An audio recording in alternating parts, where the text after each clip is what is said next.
What is up, everybody? Welcome in to another week of Chatterbox Bengals, Week 7. And as always, I'm Jacob Tissett, here to take you through the game. Craig Sandlin going to join me afterwards for an immediate post-game show. And we have a little extra surprise for you guys today. At halftime, regardless of how the game's going, because I know I'd back out. I know he'd back out if it wasn't going our way. So regardless how this game's going, Justin Kinner will be joining us at halftime to break down exactly what's going on and what we've seen from both sides. And hopefully we'll be on the right side and I'll be able to crack a few jokes at that point. I don't know if I can handle a loss here. And the Bengals certainly can't. 2-4 on the season. Second divisional matchup. The Bengals are the only team in the AFC without a conference win. Certainly looking to change that today against the Browns. According to ESPN Analytics, a 60% chance that the Bengals win today. So certainly have the odds in their favor, at least it would seem. So that's very nice. Rob, I hope you're right. I hope you're right. It's a kid's show, so I can't say that, but I hope we whip their tail too. Hooday, everybody. Thanks for joining us today. Seems like the chat's optimistic. We got a lot of win predictions in the chat. I'm gonna put a poll in the chat.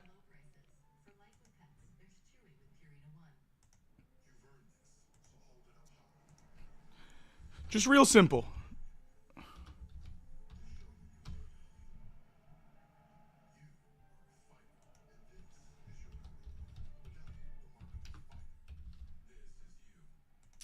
Polls in the chat. Real simple. Bengals win? Yes, or the season ends. We know what today means. We know what today means.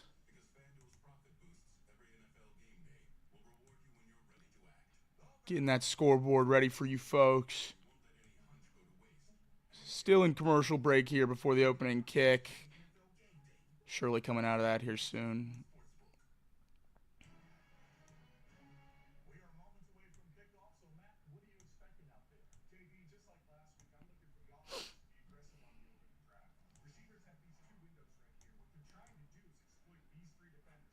Every week I come on here with you folks, I have a soul-crushing college football loss I'm trying to get over. And so far this year, the Bengals just keep adding on top of that pain. But hopefully not this week. Hopefully we get a win this week so we start stacking them. Got to start stacking them. Stop the run and we win. That's right. Nick Chubb's line on an unnamed sportsbook, no free ads, was 8.5 carries, which I certainly thought was interesting. And we'll see on the bottom ticker as it comes across here. I forget what his rushing line was, but I thought it was very low as well. Deshaun Watson was their second leading rusher, according to the odds, at just over 20. I believe he was tied with Donta Foreman. No Amari Cooper, obviously shipped from Cleveland to Buffalo earlier this week. So it's Jerry Jeudy, Elijah Moore, David Njoku, Cedric Tillman. Kind of an interesting cast of characters for this Browns weapons on offense. See how much of a difference Nick Chubb can make. First game back off the PUP list after a gruesome knee injury last year. Second really ugly knee injury of his career. Sustained a similar one at Georgia. But he was able to fight his way back and get on the field today for the Browns against the Bengals. If you get a chance after the game or at halftime or whatever else, you have time today. Look up Nick Chubb's article to the city of Cleveland letter to Cleveland that he put in the Players Tribune earlier this week. It's a really good read. His knees you got to root for, but not today. Not today. Today it's all Bengals, and we're about to get underway. Charlie Jones back to take the opening kickoff. An interesting nugget I saw on Twitter before the game started today. It was that Jermaine Burton was taking the majority of punt return reps in pregame warmups. So something to keep an eye on here if this defense can get a stop against the Browns offense. A Browns offense that hasn't even scored 20 points yet this year, nor thrown for 200 yards. Charlie Jones takes it out of the end zone, across the 25, across the 30, 35, 40. Got to make the kicker miss, and he does. He gets around the corner. We're opening this game with a big return. Chuck, keep going, baby. Chuck stayed in. Did he stay in? Are we gone? Are we gone, or is he out of bounds? Touchdown! Charlie! Opening kick touchdown? I wasn't even ready to get excited yet. Oh my gosh. It looks like he stayed in. He stayed in. Oh my gosh, Charlie. What a legend, 15. I was over here talking trash about your return skills. Man, make a difference. Let's go. Let's go. That's awesome. That's awesome, man.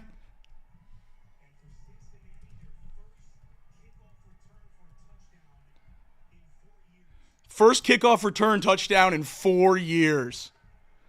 Charlie Jones also broke the punt return drought. Man, let's go. We're 12 seconds into the game. We're already up 7-0. Hell yeah, baby. Man, I was not ready to get that hype that quick, but here we are. Let's go. 7-0. Bengals lead. That has to be the first time that the Bengals have scored a touchdown before the ESPN scoreboard even started the game. That's impressive stuff. That's impressive stuff, Chuck. Let's go, baby. And you know what that means. We don't discriminate against the faces of the game. We'll sing for a pick six. We'll sing for a fumble. We'll sing for a bomb. We'll sing for a kick return touchdown. Because Chuck's that guy. Here we go, baby. Hear that Bengal growling? Mean and angry. Here he comes a prowling. Lean and hungry and offensive brute. Ooh, run past or boot. Ooh. And defensively, he's rough, tough. Cincinnati Bengals. That's the team we're going to cheer to victory. Woo! Touchdown, Bengals. Put some points up on that board in 12 seconds and win the game for Cincinnati. Woo! There we go, Chuck. There we go, special teams. Hell yeah, baby. Hit that like button. Welcome back, Maverick. Great to see ya. Hit that like button, everybody. What a start to this one. What a start. It doesn't get much better than that, folks. Just realized my light's not on. We'll get that fixed. Another kickoff here. Hopefully they don't answer. McPherson puts it in the end zone, and they're going to take it out. Across the 10, across the 20, wrapped up before the 25. Let's go, Chuck. What a good start to this game.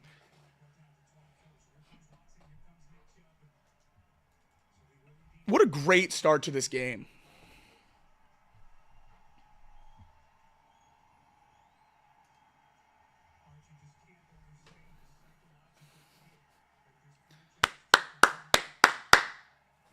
Come on, defense. Let's make it happen.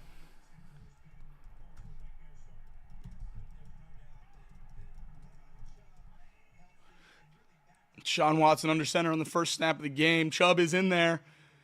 Tipped ball easily could have been picked. That sucker hung in the air for a minute. The Bengals unable to capitalize. Already up 7-0. That's incredible. That's awesome. That's awesome. Everyone make sure we like the stream for more good vibes. I mean, it doesn't get much better than a Charlie Jones. And a Charlie Jones kick return to open the game.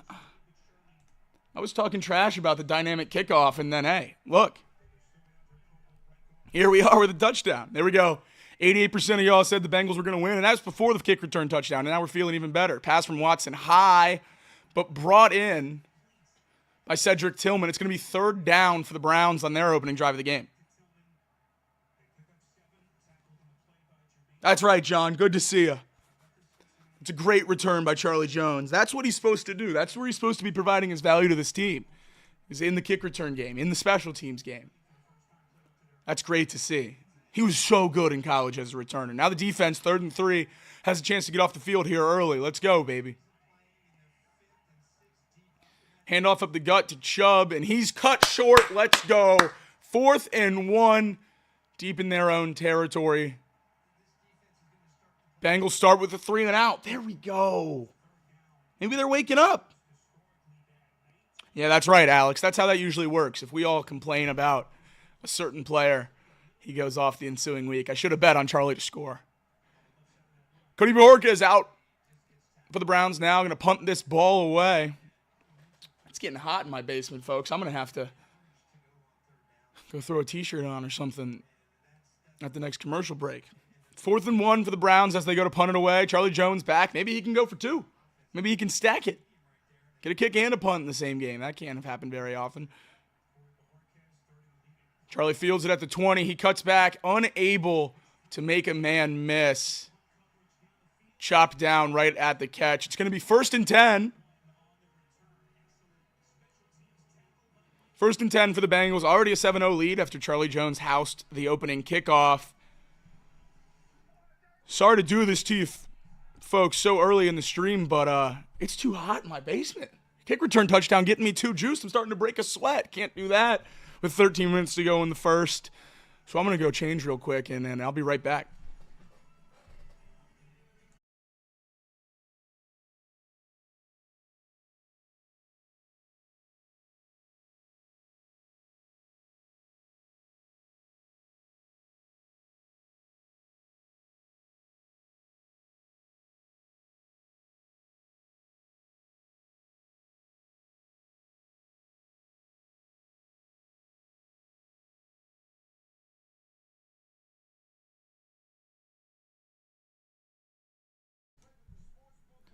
Too toasty down here. There we go.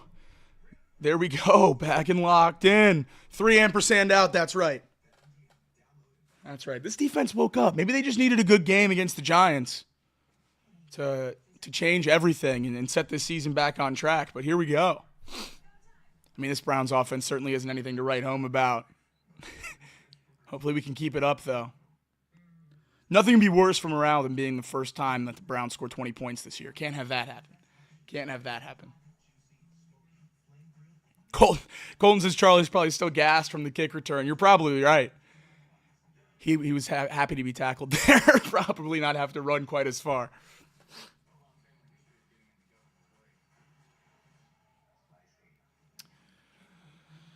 Oh, we need this one. No, Craig. No Charlie Jones. No Charlie Jones jersey for me. Maybe I need it, though. I love me some Chuck Sis. It's good. He's fun to root for when he's playing well. Maverick, you're a man of the people. You're a good fan. Hit that like button if you haven't already. Let's get this offense down the field and into the end zone on their first drive. 3-and-outs don't matter if you punt it right back. Got to capitalize on the defensive stop. Let's go. Cincinnati leads the series over the Browns 101 meetings. 53-48 is the total tally. Obviously haven't had much success recently against the Browns. Baker Mayfield had our number. Joe Burrow still winless in Cleveland, trying to change that today. In the shotgun, Brown behind him. There's no debate anymore about who the running back one is, and Brown gets the ball first. And he's stacked up behind the line of scrimmage, able to fall forward, maybe back to the line, but no gain on the play.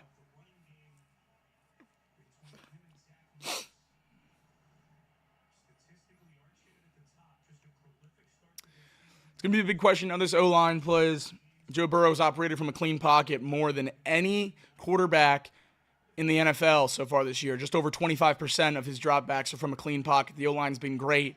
Faltered a little bit last week against the Giants. It's still overall a pretty good game. Myles Garrett always a game wrecker. Darius Smith on the opposite side. Bengals offensive line is going to be paramount for this one. Burrow's able to find Chase on the check down on second.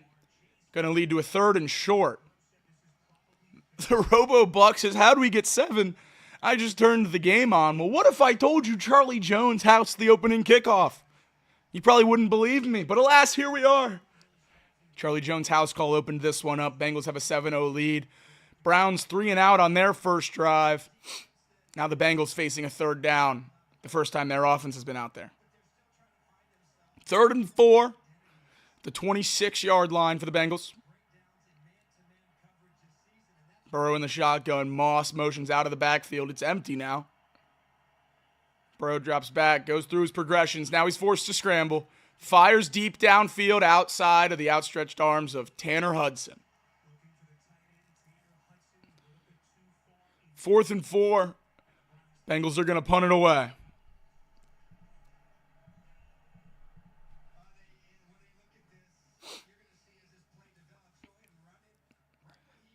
Empty backfield.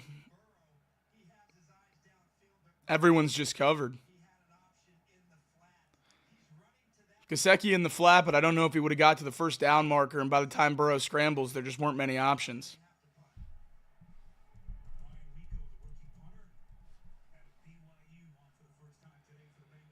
Rico punts. Not his best work to the 25, able to be returned across the 35, and the Browns offense will come back out.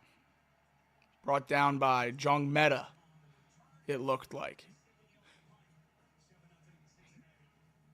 You know your quarterback play is not good when they talk about, oh, Nick Chubb and the Browns offense take the field now. Whenever they put those primetime graphics up and it's a coach or anything else. The Saints and the Broncos played. They had Sean Payton on the primetime graphic. Just crazy work. Crazy work. TJ Watt's been on Steelers graphics for about 5 years now.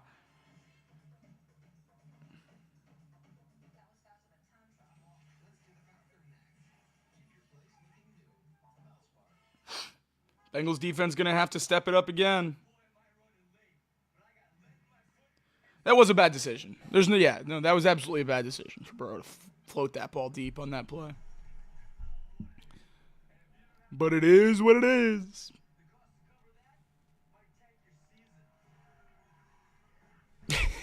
Confirmed in the Chatterbox Discord that the Browns fans booed Deshaun Watson when he took the field. It's good stuff. That's good stuff.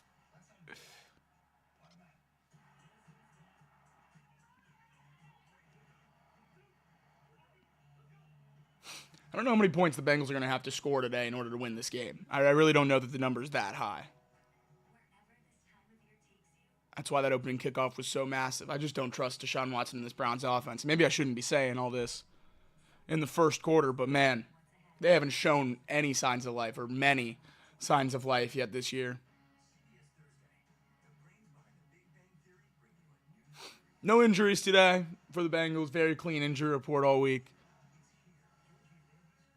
Burton was active today. Trenton Irwin back to the inactive list. And the Bengals looking like they'd be a little thinner on the D-line. Lawrence Guy inactive as well.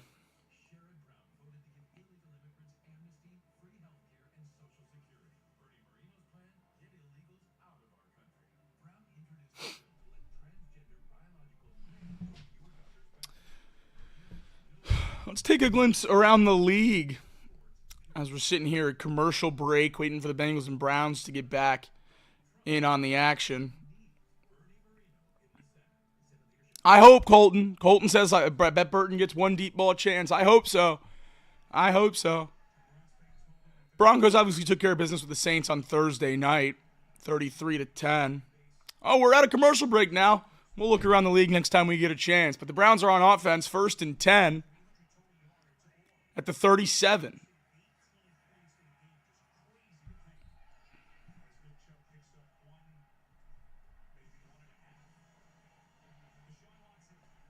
Absolutely, Maverick. Maverick says, today's our game to lose given the start and the overall health of the squad. No excuses. No excuses. With how bad this Browns offense has looked, the defense should be good or look better, at least closer to what they looked like against the Giants. And then with Nick Chubb, first game back, I don't expect him to have a full workload. 2nd and 9 for the Browns. Little quick slant to Tillman. Cam Taylor-Britt chops him down. 3rd and 1 now for this Browns offense as the Bengals are going to try to get off the field again, able to stop the run on 3rd and short on the Browns' first drive. We'll see if they have success again. The Browns are last in conversion percentage and average the longest 3rd downs in the league, but they convert that one out across the 50. Is Donta Foreman. Going to be the lead back, probably, for the Browns today is Foreman. Just in terms of touches, again, with Nick Chubb just coming back off such a gruesome injury, I don't expect him to get too many carries. First down now for this Browns offense. Play action pass finds Njoku in the flat, and Pratt dragged for about 5 yards. Ball is fumbled but goes out of bounds. 2nd and 6 now for Deshaun in this Browns offense.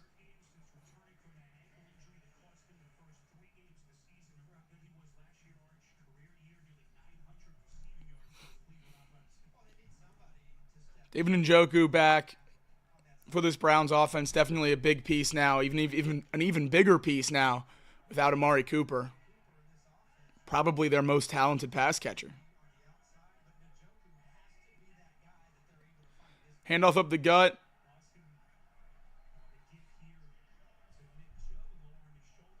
Nick Chubb able to get a few yards. 3rd and 3 now for the Browns.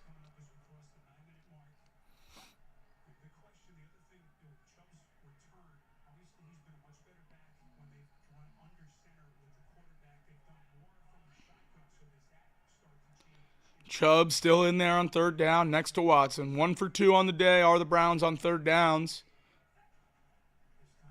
Bengals only rush 4. Hubbard gets close. Ball's low. Is it caught or did it hit the ground? They're saying it's caught. First down for this Browns offense. 2 conversions on 3rd down for the worst 3rd down team in the league. That ball is caught. Impressive. Impressive grab. Poor throw. Impressive grab. 1st and 10 for the Browns.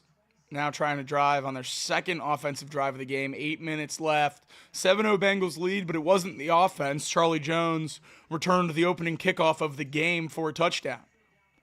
DJ Turner matched up with Jerry Jeudy at the bottom of your screen. Watson drops back to pass, and he fires to the tight end in the flat.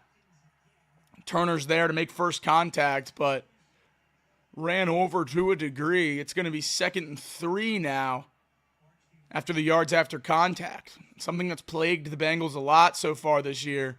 Yards after contact, yards after the catch.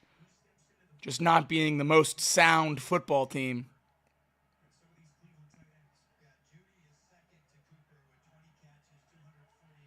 Watson 5 of 6 for 31 yards, but on this play he motions out to the slot. Chubb at the quarterback position, runs a read option. It's a reverse. Watson will throw, and he throws deep. Ball falls harmlessly to the ground. Bengals were not fooled. Geno Stone and DJ Turner in the area, able to stay home on the trick play. Way to stay disciplined by this Bengals defense. Always easy to get out of position on plays like that. Double reverse pass by Deshaun Watson into the end zone. And Stone is there to make it a really hard play for the wide receiver. Not a great pass, but kudos to this Bengals defense staying home and making the play there. It's 3rd and 3. Handoff to Nick Chubb, who makes one man miss in the backfield, but the rest of the Bengals there to bring him down. It's Mike Hilton. Mike Hilton with the stop on 3rd down. It's going to be 4th for the Browns. 4th and 4. As Dustin Hopkins is going to try to kick the field goal. 49-yard attempt, and if we want him to miss it, Maverick's telling you exactly what you need to do. You got to hit that like button. Thank you to everyone who's joining us so far today. About 6 minutes here in the first quarter. 49-yard field goal attempt for the Browns. Make sure we smash that like button and make sure Dustin Hopkins can shank this. And I think he did. No good. No good. There we go. There we go. That's because of y'all. Thank you. Make sure we're liking the stream for more good vibes. Special teams all going the Bengals' way so far today. Good snap, good hold. That's on Hopkins. Just missed it left. Bengals hold on to a 7-0 lead. And now they're about to get the ball back. Phenomenal.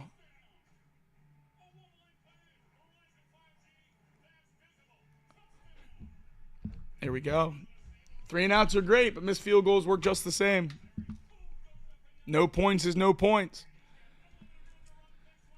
No 3 and out for the offense. Let's get down and let's do something here. Let's make a play. Get the ball to your playmakers in space and make it happen. Hoo-day. That's right, RoboBuck. Hoo-day. Thank you, everyone who's tuned in. Make sure we're hitting that like button. Subscribe to Chatterbox Sports while you're here. Got a lot of good content. Daily show Monday through Friday, 10 a to noon. Off the Bench, hosted by Justin Kinner, a Browns fan who will be in here at halftime to discuss what's going on in this one today. And then Chatterbox Bengals every Tuesday and Thursday night. And then what you're doing right now, watching the game with me on Sundays. Postgame show coming up right after. Bengals up 7-0 on the Browns. Browns missed a field goal at the end of that drive.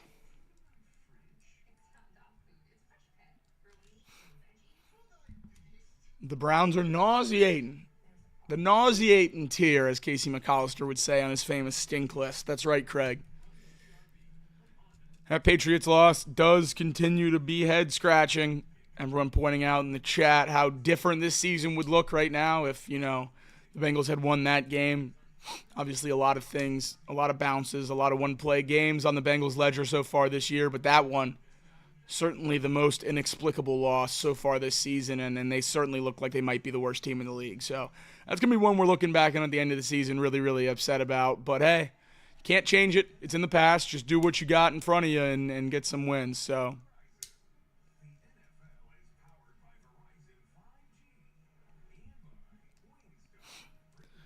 coming back to Cleveland now, just about 6:30 in the first quarter. Few things I like more than an overhead stadium shot. Goodyear blimp giving us a nice look at First Energy, I believe. First Energy Stadium in Cleveland. Burrow finds Higgins over the middle for the first down. Bounces off one tackle out across the 45. Bengals get 15 on the first play of the drive. Getting out there and moving. Burrow's been incredible this year. Just incredible. Great graphic put up by CBS here. Second in the NFL in completion percentage, fifth in passing yards, tied second in touchdowns, and the sixth fewest interceptions. Last week against the Giants, he had that 47-yard rushing touchdown, ended with 55 on the ground and just over 200 passing yards. On this play, he gives the ball to Chase Brown, who's able to bounce off a few tackles, make a man miss, and he has a hole.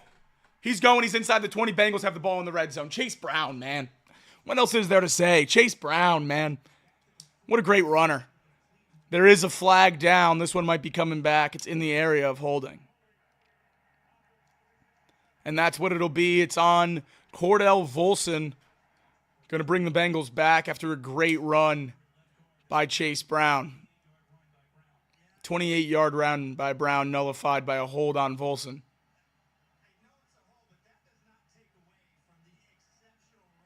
Really an incredible run by Chase Brown that will no longer be a part of highlights because of a hold. But dang, that's a really, really good play. He's such an exciting running back.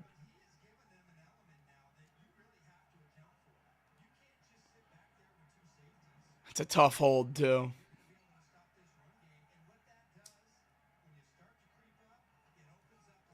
Handoff again. This time, Zach Moss able to fight forward for about 3. It's going to be 2nd and 12.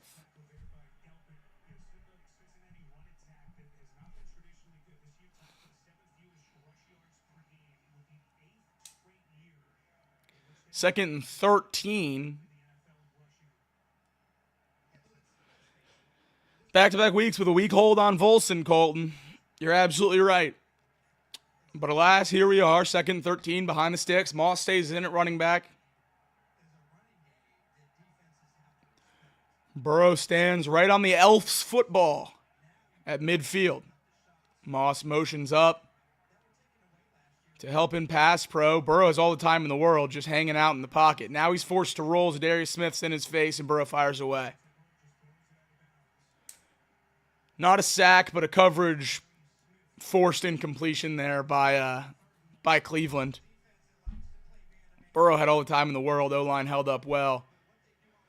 No Bengals wide receivers were able to create separation and get open, though.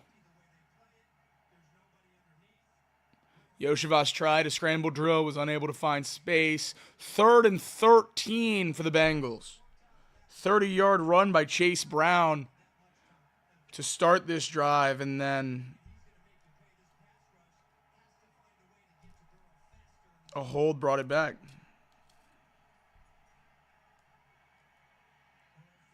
Check down to Moss, who gets some space, not quite enough for a first. It's going to be 4th and 1.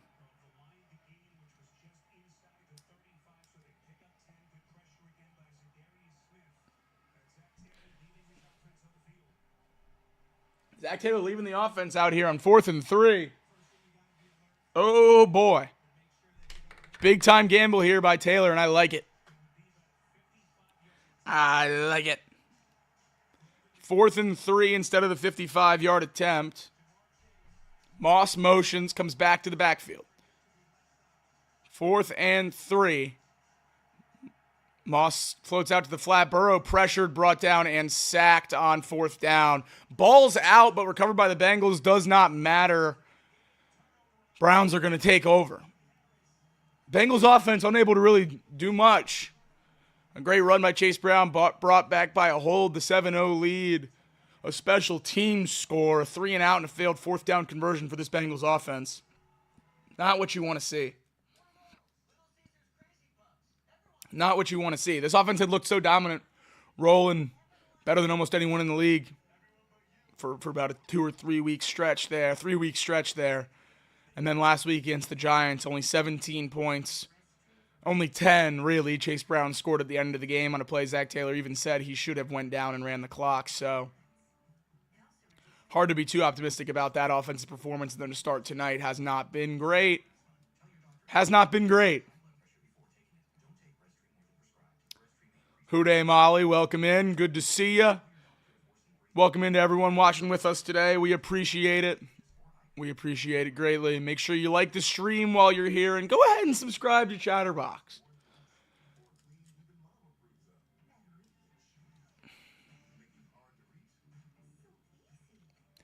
That's right. Offense looks like they're starting to slow down a little bit. At least the defense has been able to play well up until this point.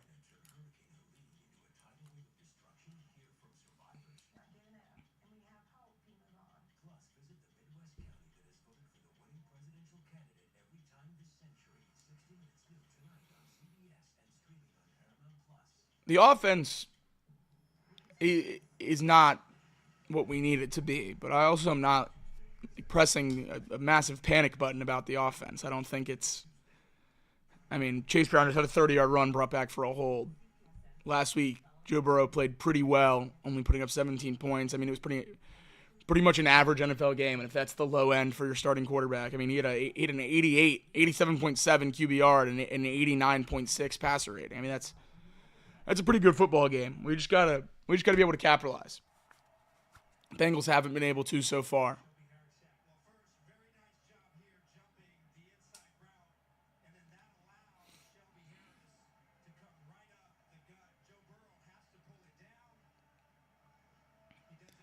This was a quick hitch there to try to get the first down. It was just jumped by Grant Delpit, the Browns safety, and the Browns were able to get home. Alex Kappa overpowered at that right guard position. Shelby Harris, 19 tackles on the season.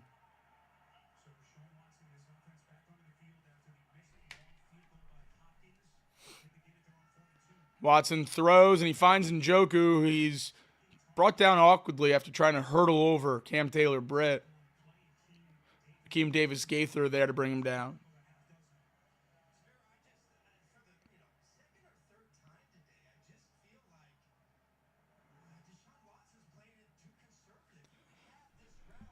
Announcers complaining that Watson's being too conservative.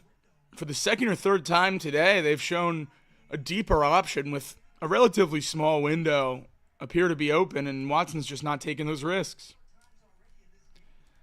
Handoff there, met in the backfield, able to fall forward to about the line of scrimmage. It's going to be 3rd down and 4 for this Browns offense. Under 3 minutes now in the first quarter. Vibes started real high in this game with a Charlie Jones opening kickoff return touchdown, but not much to cheer about since. 3rd and 4. Browns offense, Nick Chubb on the sideline.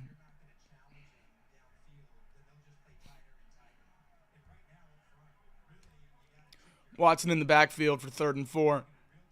Njoku and Judy at the bottom of your screen. Watson drops back. Sack! Boom, baby! Trey Hendrickson right around Jedrick Wills. Good luck blocking him, Jed. Let's go, 91. Keep making a difference, man. He's such a special player. He's so good. Jedrick Wills has no chance, and it's just a standard pass rush. I mean, man, that's just whooping the man across from you. That's great stuff, Hendrickson. He's such a great player. Such a great player. 6 sacks on the season. Holy cow. We're just in week 7. Cody Borquez punting away again for the Browns. I'm doing great, Mike Ackley. Better the Bengals offense could do something here. Charlie Jones with the fair catch at the 10. Bengals will take over on offense. Joe Burrow coming back onto the field. Great play by Hendrickson to win that pass rush there. Beautiful, beautiful play.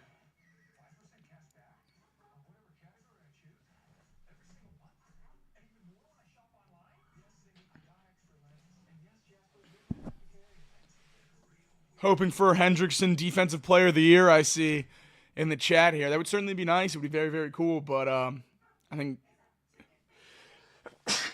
pardon me. I think the same way we talk about Joe Burrow's MVP case, how the Bengals will need more wins, I think it's the same way for Hendrickson. And I also think he has a much steeper hill to climb just because of the lack of name recognition. You're going to give it to a lot of different people before you give it to Hendrickson, assuming stats are relatively similar. That's right, Ohio 513. People complaining about another low-scoring game. Psh! All I care about is a W. All I care about is a W. Bengals need to get out in front. They are out in front. Need to stay out in front and lock up the win. I wasn't messing with a 3.5 or a 5.5 or any of that nonsense. I took Bengals money line, parlayed it with some other stuff. Obviously, got a 100+ sign, but we just need wins here, and I'm not gonna be picky about how they come. Thank you, Robobuck.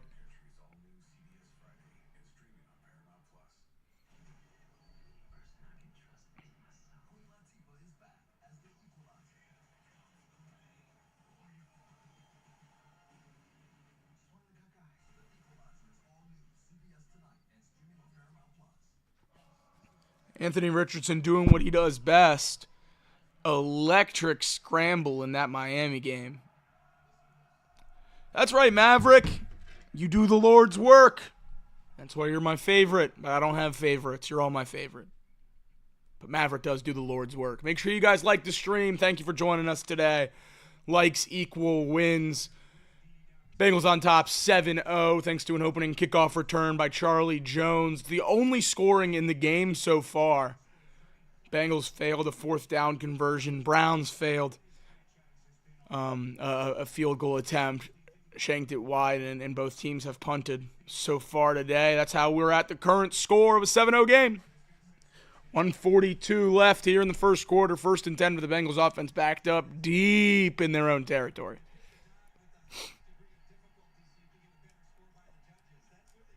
Burrow back there, ball at the 10. Under center with Chase Brown in the backfield. Jamar Chase goes in motion. It's a jet sweep. He gets around the corner, has some space, and just enough to pick up the 1st down. It's a 11-yard rush for Jamar Chase. And then he's chirping Grant Delpit on the way back to the huddle. The LSU teammates, Delpit, a defensive captain on that 2019 championship LSU team.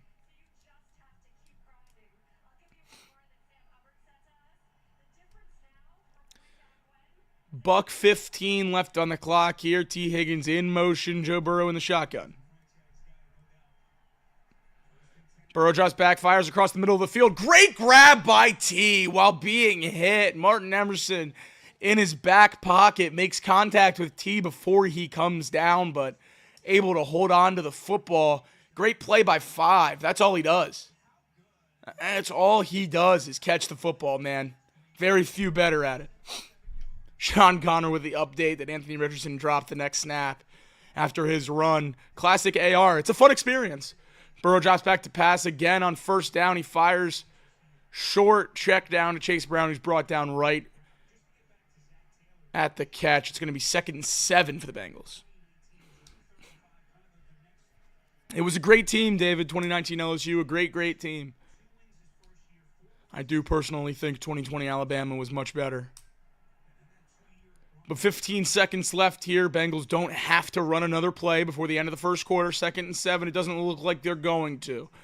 Burrow making changes, but the clock ticks down below 10. 5, 4, 3, 2, 1. And as they go to snap it, we're going to the quarter break. It's the end of the first quarter.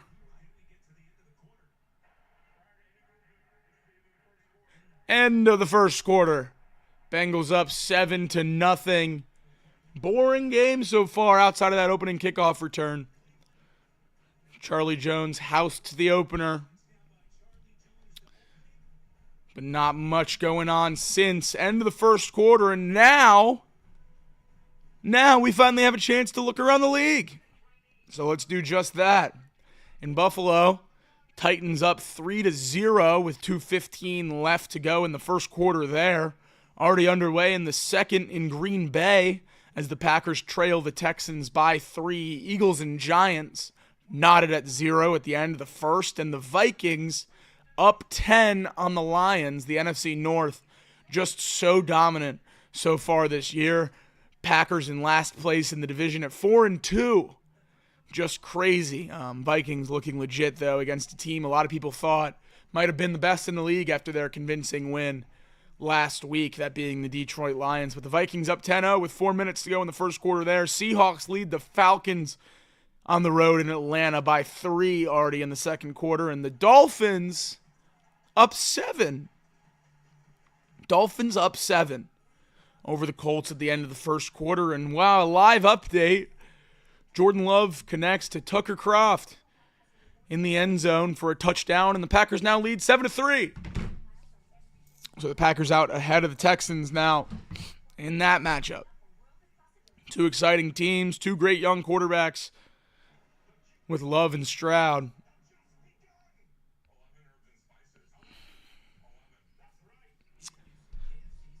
Make sure we're hitting that like button. Thank you to everyone who's chilling in here watching the game with us today. Good vibes so far. Certainly make us feel good. Over 120 people in here so far and just 55 likes. What's going on with that? What's going on with that? We got to get those numbers up. If you're in here, make sure you like the stream. Thank you guys for joining us. We're having a good time. I love doing it with you guys. Thanks for being a part of it. Bengals lead 7-0. End of the first quarter. That's right, Alex. We need one. We're working on it. We're working on a sponsor.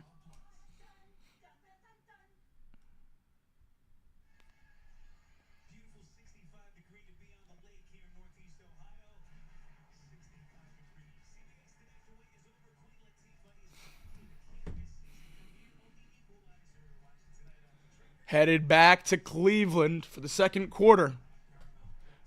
Ball's at the 45.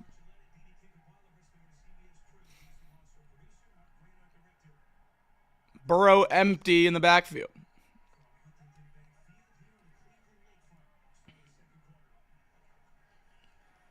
Fires to Chase behind the line of scrimmage, able to make a man miss and get 5. Chase dragging the pile, gets up and flexes, and yet again, in Delpit's face. I love it. Sorry, that's Greg Newsome right there with Delpit. Chase letting anyone that'll listen hear it. Maverick with all the good ideas. I always say to like it, but share it with your friends. It's always more fun the more people we get in here. Burrow fires over the middle. Unable to be brought in by Higgins, but it certainly looked like his arm was being held back on that one. No flags bring up a 4th and 2 for the Bengals. Offense staying out there again.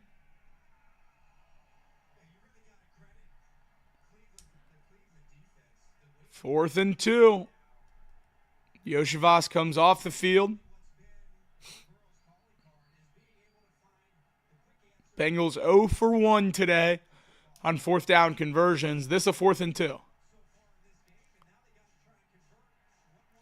Play clock ticking down. Are they going to be able to get the snap off? They are not. Flag comes in. Delay of game. Now the Bengals will punt. Wonder if that was the game plan the whole time, just try to get the Browns to jump, or if they would have ran a play had they had a smoother operation. Not entirely sure, but either way, Bengals punt.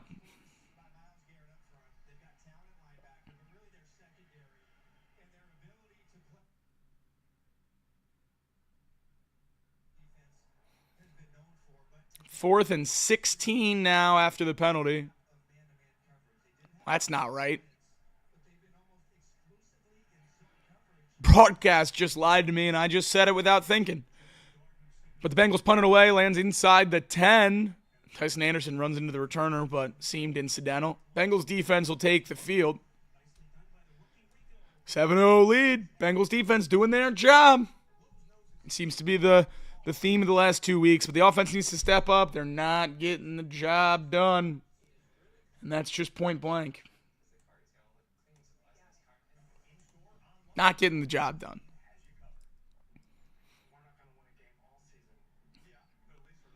Rick in the chat says they should have called a timeout. I guess that's fair if you wanted to go for it, but that's why I asked if the plan was always to punt, then you just take the delay and kick it anyway because you're probably too close from the original line of scrimmage.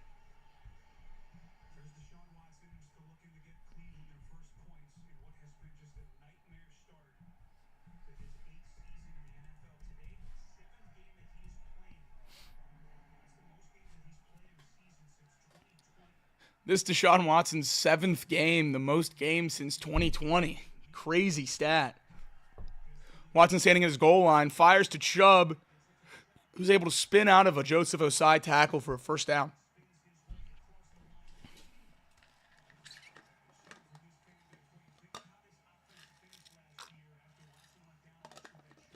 Tale of the tape, tale of 2 seasons for this Browns offense. Last 5 weeks with Joe Flacco last year, first 6 weeks this year back to Watson. Not a pretty stat comparison. Not a pretty stat comparison. BJ Hill is down, being attended to by the training staff. Not good. Not a good injury. Towel on the eye. Maybe just poked. Hopefully able to get back into the game here soon. Bengals training staff examining that eye. If you're a defensive lineman in the NFL, you got to wear a visor, man. That's crazy to me. I feel like I definitely wear a visor just because of that. Just because of that right there. BJ Hill's a good player. Really made a difference last week against the Giants. Probably no probably about it. Definitely the defensive MVP of that game.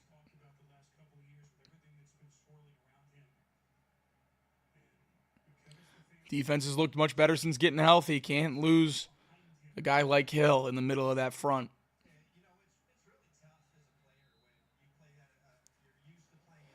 Under 14 minutes now to go in the first half.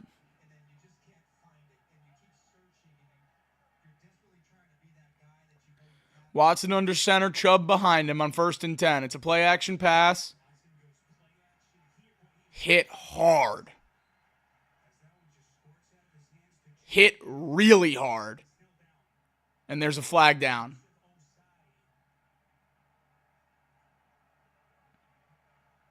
Whenever a quarterback gets hit that hard, you immediately think roughing the passer, but that looked clean to me in real time.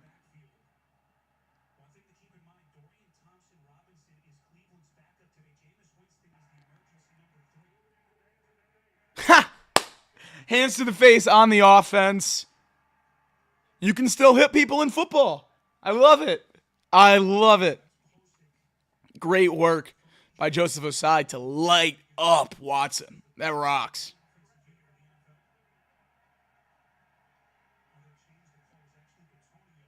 That rocks.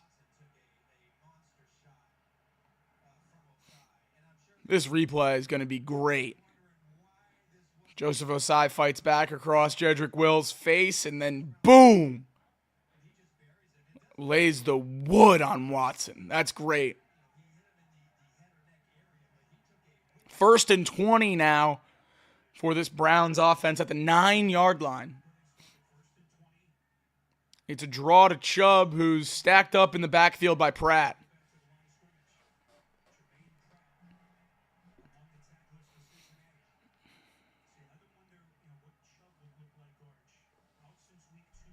Second and 20 now.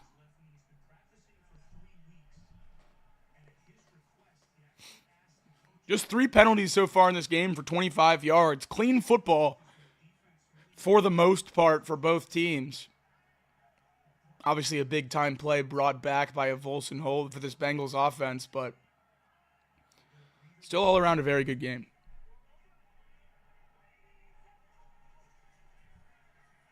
Watson in his own end zone fires to Elijah Moore, who swings back behind the line of scrimmage, but able to get a yard or two. It's going to be 3rd and 17 for the Browns now, just across their own 10-yard line. The announcers are touching on it here, but Jameis Winston inactive today. Dorian Thompson-Robinson of UCLA and NFL preseason fame, the Browns' number 2 quarterback. Watson okay for now, staying in the game. 3rd and 17 as the Bengals only brush 3. There is a flag. It's a check down here to Akins. Not enough for the first down, but there was a flag pre-snap.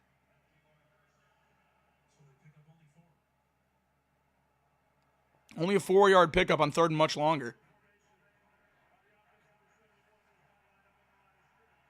It's an illegal formation on the Browns, which will be declined to force a 4th down and punt. This defense continues to operate at a high level.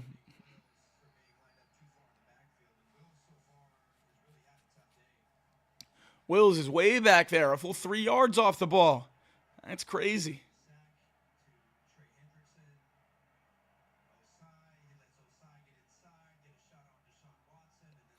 Borga is a busy man. Out to punt again.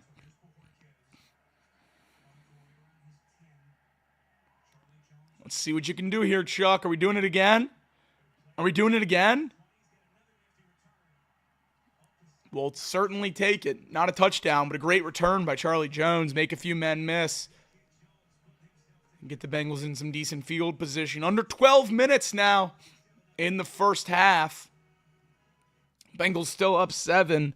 Not much by way of offense for the Jungle Cats. 6 of 9 is Joe Burrow for 62 yards. Jamar Chase, the Bengals' leading rusher, with 1 carry for 11 yards. And then T. Higgins, 2 catches for nearly 40.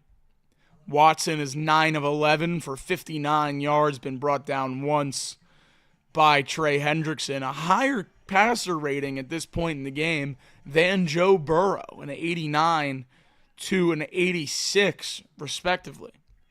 Just 3 carries to running backs for the Bengals so far today for 7 yards. And Nick Chubb, not the Browns' leading rusher, but is their leader in carries. 5 carries out of the 7 rushing attempts for the Browns have gone to Chubb in his first game back, but not even a yard per tote. Just 4 yards on those 5 carries. Jordan Akins killing the Bengals from a receiving sense. I don't know if I should say that, but three catches for 21 yards. By far the most effective piece of this Browns offense so far today. We should absolutely be up more. No doubt about it. No doubt about it, Rollins. Fantasy football update for those that care. Tony Pollard is headed towards the medical tent in the Titans game.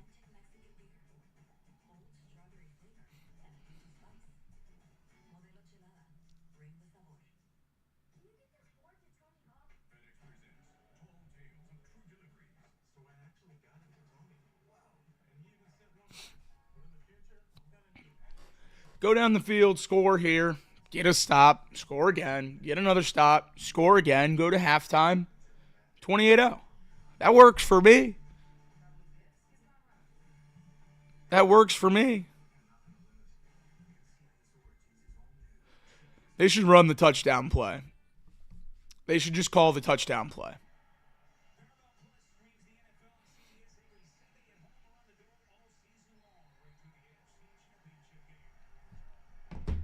Here we go. 11:53, one score lead for the Bengals. Last three drives. Punt, turnover on downs, punt. Handoff up the gut. Able to get about 4.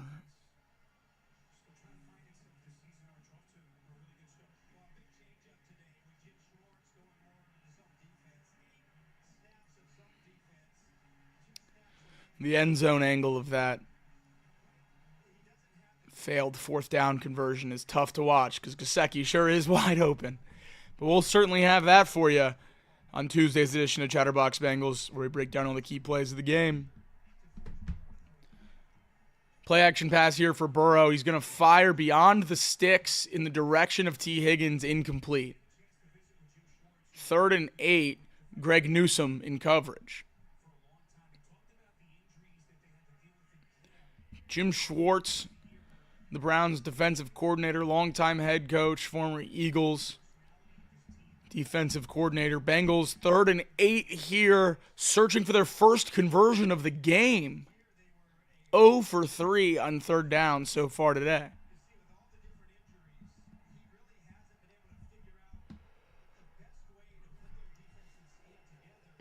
Six of 10 for 62 yards is Burrow. He's in the shotgun here on 3rd down. He fires deep. Oh, incomplete.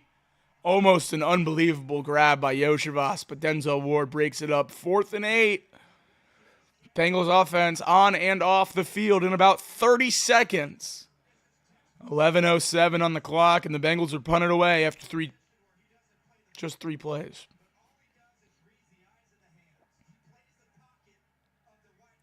Yoshivas with almost an unbelievable play, but just a better one by Denzel Ward.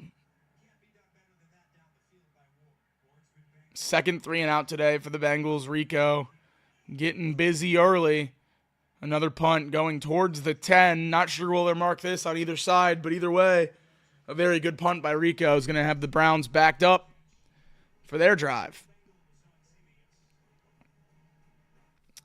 I didn't think we were going to need a Charlie Jones kick return in order to score against the Browns, but maybe I was wrong. Maybe I was wrong. This wouldn't be pretty without that opening touchdown. I wouldn't be feeling good about it. Man, that's frustrating. Offense regression is frustrating. Having a punter's nice, though.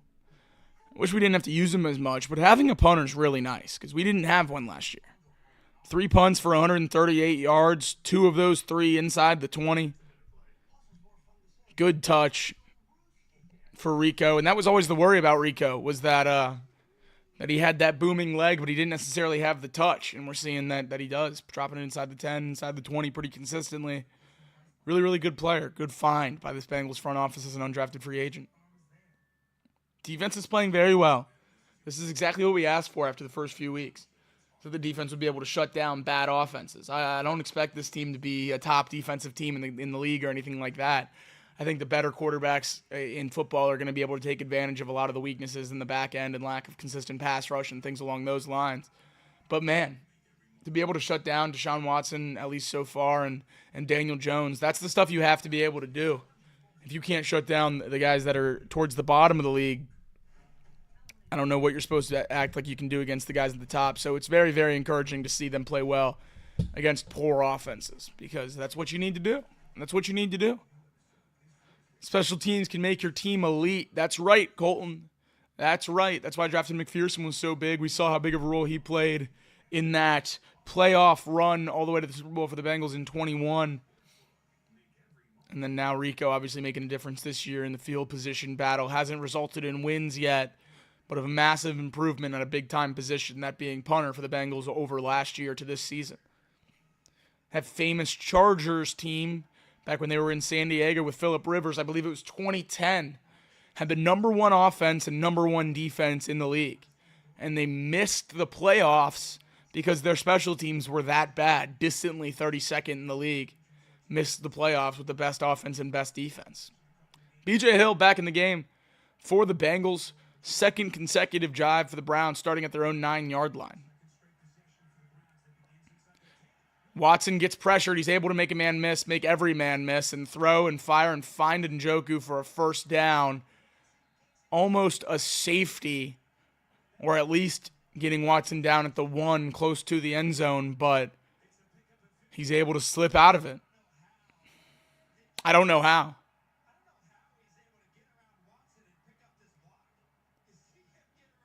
How did Myles Murphy not get home? How did Nick Chubb get that block? That's incredibly frustrating. Oh, man. That's killer.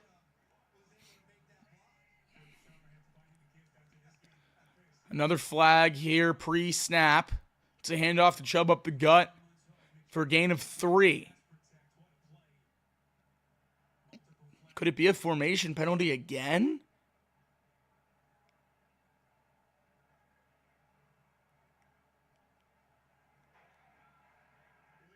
Illegal shift this time. Browns can't do the easy things right, and they're coming back to bite them now.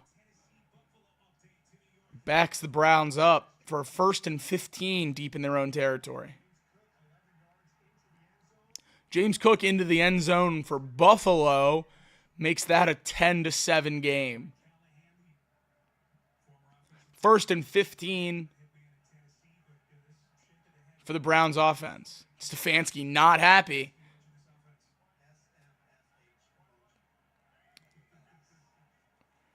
Watson drops back to pass. He's running, and can Rankins get home? He can! There we go, 98. Give me a little shimmy, 98. There we go. That's why we signed him. Signed him to rush the passer. Signed him to stack up the sacks. There we go. Defensive line has missed a lot of games this year. 2 for Jenkins, 4 for McKinley Jackson, 4 for Myles Murphy, 3 for Rankins, and 2 for B.J. Hill. Getting them all back healthy is crucial to this Bengals defense reaching the level that I do believe they can play at some point. They're doing it now. They did it last week against the Giants. It's 2nd and 22 for the Browns as the Bengals try to force a 3rd down. It's a check down to Njoku for about 5. It's going to bring out 3rd and long. Pick up a 6 on that one to Njoku. Under 9 minutes to go.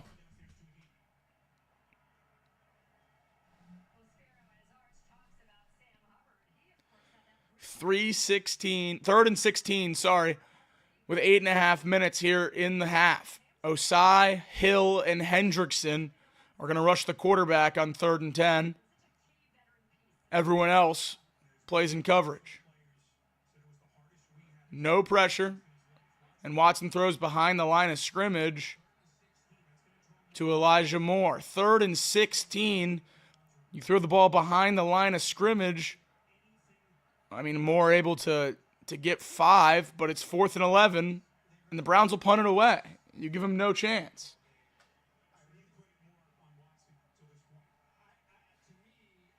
How do you check that ball down? How do you not give your team a chance at a conversion there? At least throw it close to the sticks and hope you can make a man miss or something. There was no chance on that play. Bjorka is a busy man. 4th punt of the day for an even 200 yards. That makes the math easy. 50 every kick. One of those for inside the 20, along of 58 for one of the best punters in the league, Cody Bjorquez. 7-0 lead for the Bengals as the offense gets the ball back. Under 8 minutes to go. Thanks to everyone tuning in here in the first half of the Bengals-Browns AFC North showdown in Cleveland. Make sure you tap that like button. Likes equal wins. Get the Bengals on top. Get this offense back on track, ladies and gents, because what the heck are we doing? Got to figure it out. Got to get some points on the board. But here we are. Offense back out there now.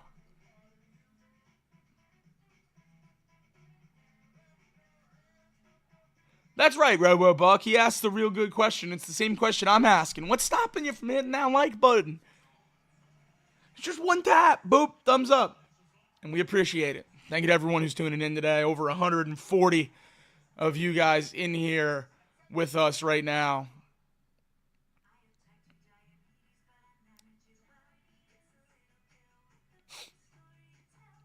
Offense needs to go down and put some points on the board. I'll even take a McPherson kick at this point. I'll take anything. I'll take anything. Any signs of life. Any ball movement here. At least 2 first downs. Maybe it's baby steps. Maybe asking for a touchdown. Maybe asking for any points is too much at this point. Baby steps. Give me 2 first downs.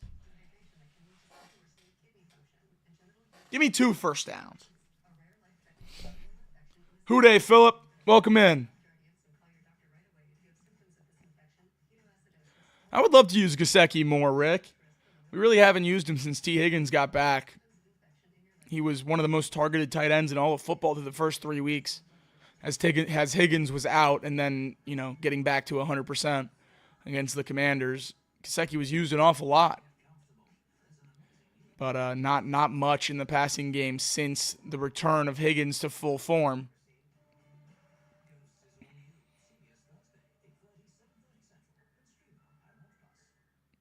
Offensive shutout in the first half, unacceptable. Can't have it. Can't have it. 7:45 here. 4 targets to Higgins. He's caught 2 of them. Chase has caught both of his targets.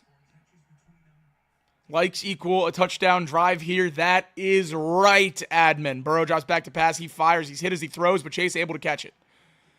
That ball was floating because Burrow got hit, but nonetheless finds his way into Chase's hands for the first down. There's a flag on the play, and Orlando Brown is banged up.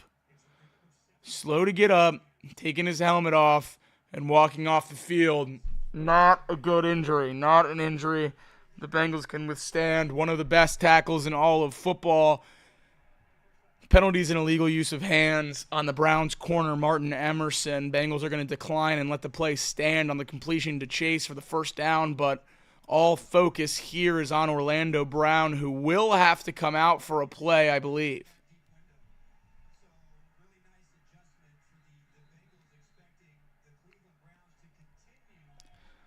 First and 10 for this Bengals offense. First 4 possessions, 3 punts, and a turnover on downs. Cody Ford in at left tackle. You heard me right. Cody Ford in at left tackle for your Cincinnati Bengals. Orlando Brown hurt on the last play. Out of the game currently. Hopefully he can be okay and work his way back out onto the field. A big-time scare a few weeks ago when Amarius Mims went down with an ankle injury, but he was able to get back on the field in that same game. Hasn't missed any time since. Burrow in the shotgun. Pressure comes. Gets home. Sacks him. That's Ford's man.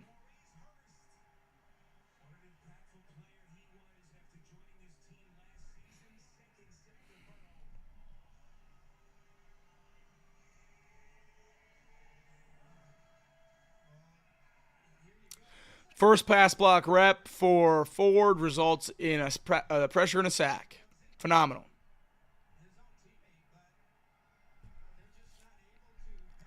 Stunts on the Cody Ford side of the line, I would assume, are going to be pretty prevalent.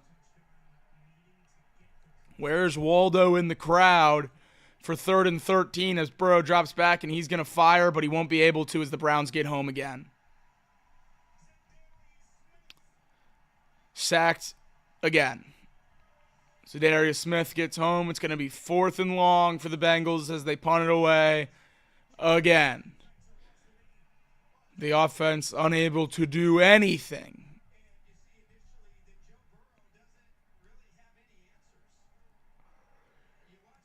Got to get the ball out quicker if you're Joe, and the pressure's coming like that today. It's been an ugly game so far for this offense, to say the least. 5:30 to go as Rico kicks it away again, inside the 20 again. And a swarm of Bengals tacklers there to force him out of bounds.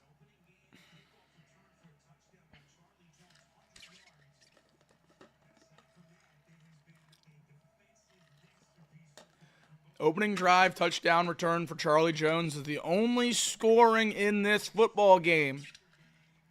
Wow, score update on the bottom of the screen here. Detroit down 10-0 last we looked. Now a 14-10 lead for the Lions. Deshaun Watson taking over for this Browns offense just outside the 20, trying to get their first points on the board. Before half, a handoff to Nick Chubb gets out across the 25 to the 26.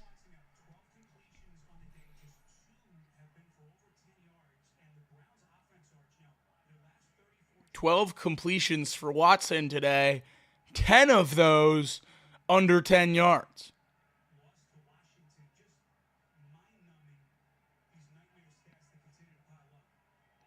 Deshaun Watson's stats are a special group of statistics because they're all terrible. Elijah Moore in motion. Watson hands the ball off.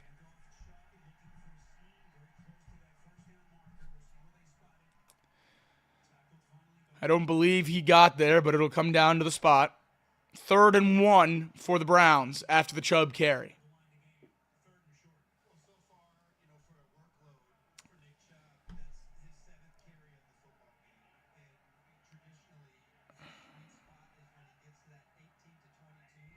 Under center here, 22 people at the line of scrimmage. Watson's going to sneak it.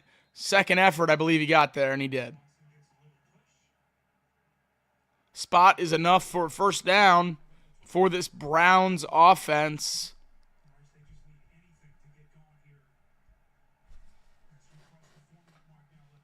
Under 4 now in the first half.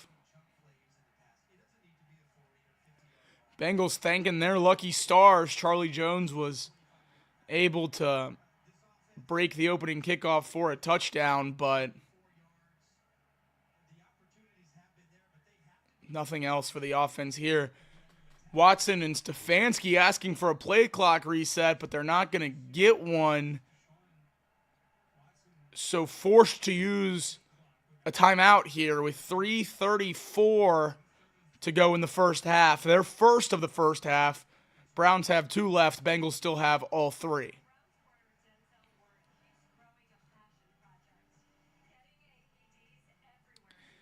People asking, why can't we score? Brothers, if I knew why we couldn't score, I would drive up to Cleveland and let them know. I would try to help. I don't know what happened.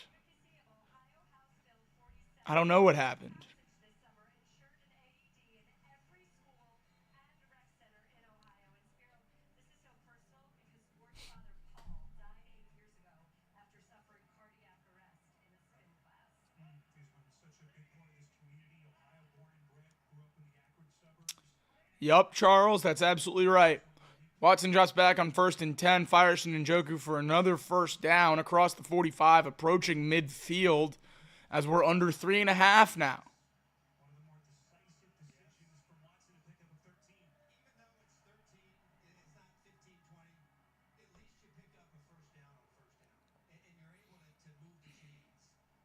Watson's longest pass of the day, I believe. Just the Browns' 3rd play over 10 yards. Bengals have 5. Elijah Moore motions to the bottom of your screen in the slot. Mike Hilton blitzes but doesn't get home. Hendrickson misses the sack. Watson's able to get it off to Elijah Moore, who catches it. It's going to bring up a 2nd and 4.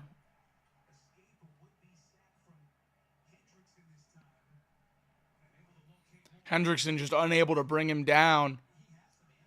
Beats the guard and gets in Watson's grill. Has a couple chances at it, but just can't get home.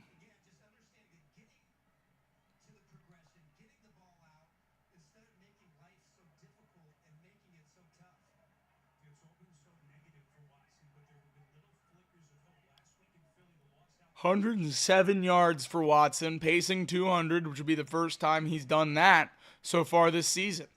Play action pass. Watson's going to fire deep. It's caught by Njoku at about the 15-yard line.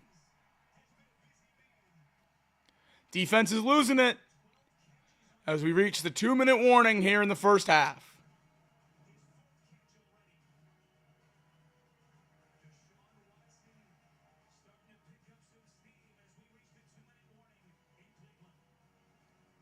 Sorry, not Njoku on that play. Jordan Atkins again.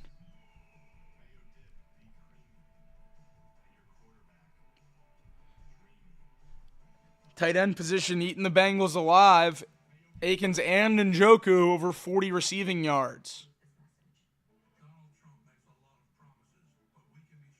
Just the same old for the Bengals against tight ends. Ravens were able to break nearly every tight end receiving expectation against the Bengals with Charlie Kolar, Mark Andrews, and Isaiah Likely, all three making a difference in that game. And here we have the Browns. Browns offense looking better than they have all year, at least on this drive. And then these two tight ends are really hurting this Bengals defense.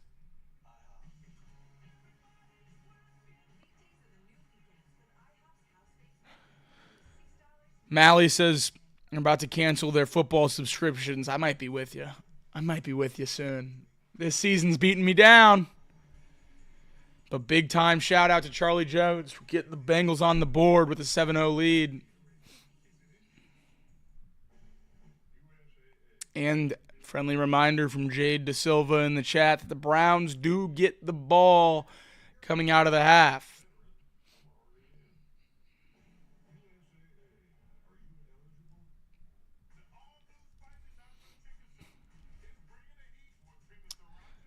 Yeah, me neither, Jade. Me neither.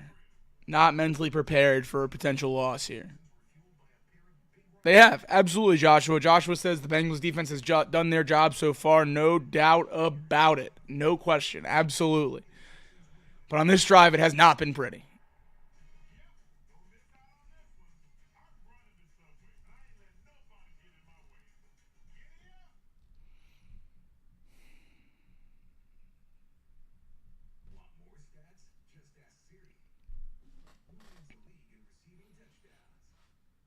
Yeah, Cassandra. The excitement levels have dipped from the opening kickoff to a considerably lower point.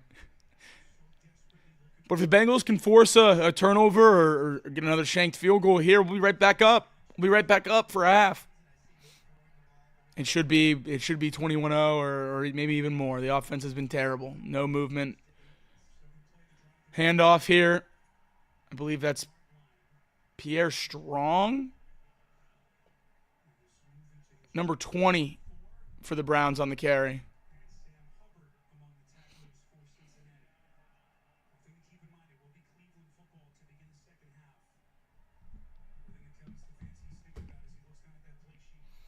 Browns get the second half kickoff, and they're threatening the red zone right now. It's 2nd and 6 on the 21-yard line. Watson empty in the shotgun.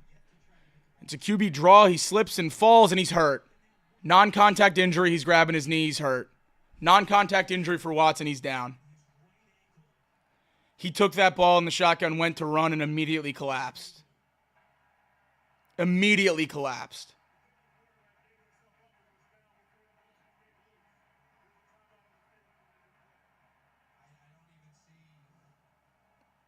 Injury update on Orlando Brown by our wonderful admin here in the chat. Orlando Brown out of the blue tent and walking to the locker room, doesn't have his helmet.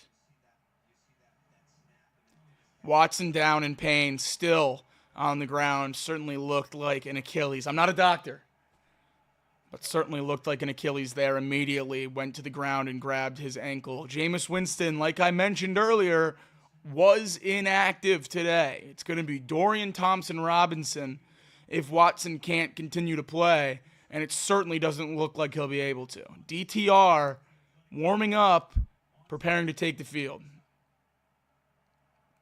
Of course, Cassandra, thank you for hopping on with us. We're glad you're here. We're glad you're here. We're glad everyone's here. Over 170 people watching the stream right now. That's great.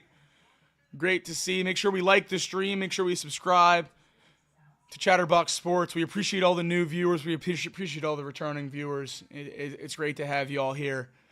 It's a lot of fun to do these with everybody. It absolutely could be a torn Achilles. It could be a knee. I don't really know. Certainly looked like the ankle. He went down and grabbed at it right away. I don't know about you guys, but I'm way more nervous about playing a Dorian Thompson-Robinson than a Deshaun Watson so far in this one. This makes the Browns a much scarier football team to me.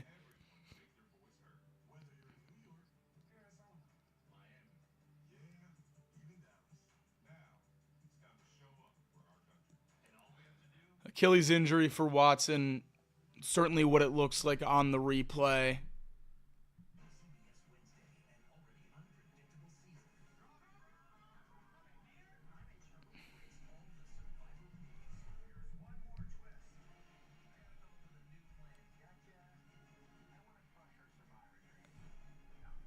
Orlando Brown walking under his own power to the locker room, no helmet in hand. The cart is out for Deshaun Watson. The whole Browns team is off the bench.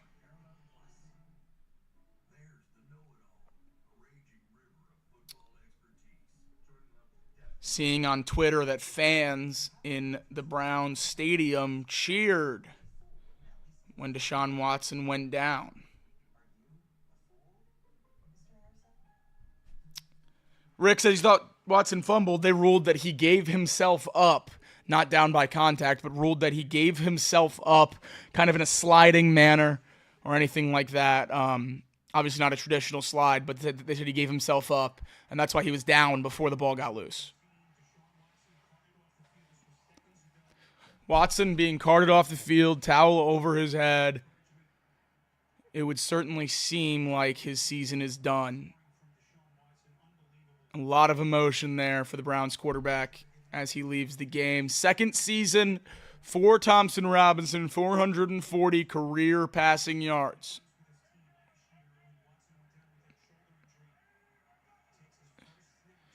DTR in the shotgun. He fires to the end zone, and it is incomplete, broken up by DJ Turner, awaiting a potential flag, and there it comes.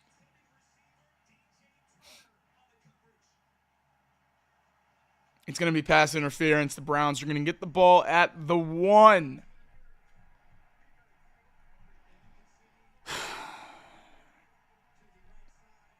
He just gets there a little bit early.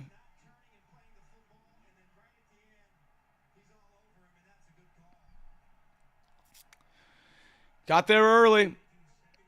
That's a tough one.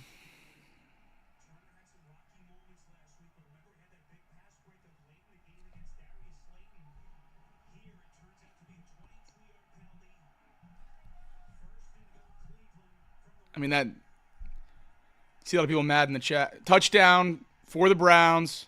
Nick Chubb gets in, but there is a flag.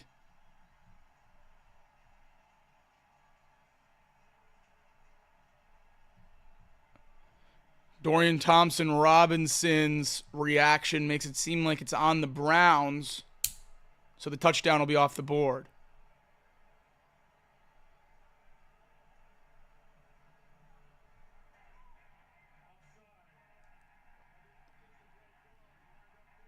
Offsides on the right guard for lining up in the neutral zone. Michael Dunn had his helmet in the neutral zone. Still first and goal for the Browns.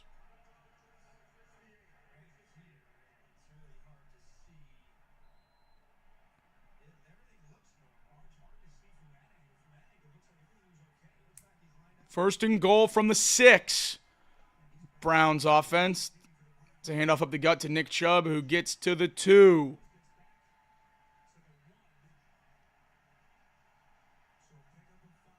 One minute and 8 seconds left in this first half. Second and goal for the Browns as the Bengals take their first time out of the half, try to preserve some of those 68 seconds for their offense should they get a stop.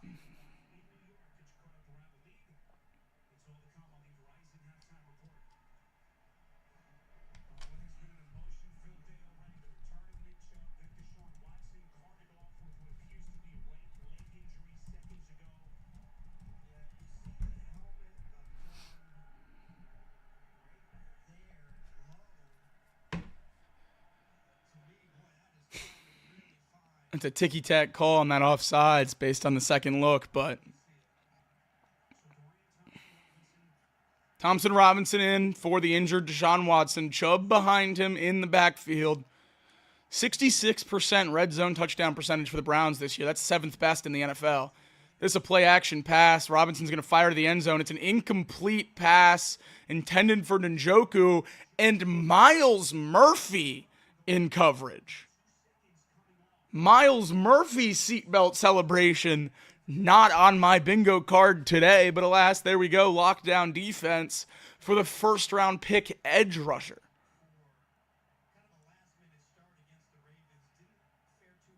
Miles Murphy's seatbelt celebration is electric. Here we go. 3rd and goal.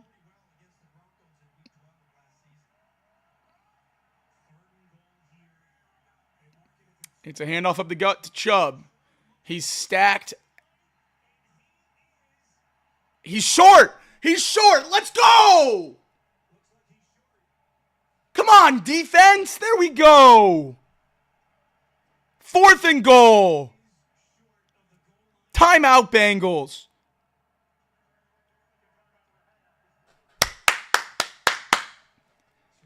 There we go.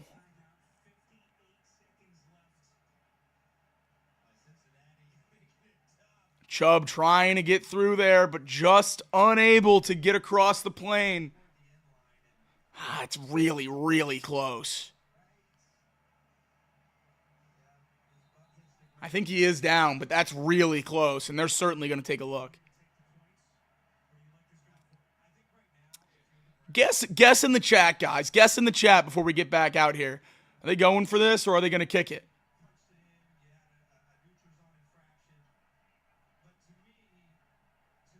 Fourth and goal from just outside the end zone. Browns offense stays on the field. Inside the 1-yard line. It's a pitch to Chubb, and he gets the corner, and he's in. Touchdown. Touchdown, Nick Chubb in his first game back for Cleveland. This is going to be a tie game, pending the field goal.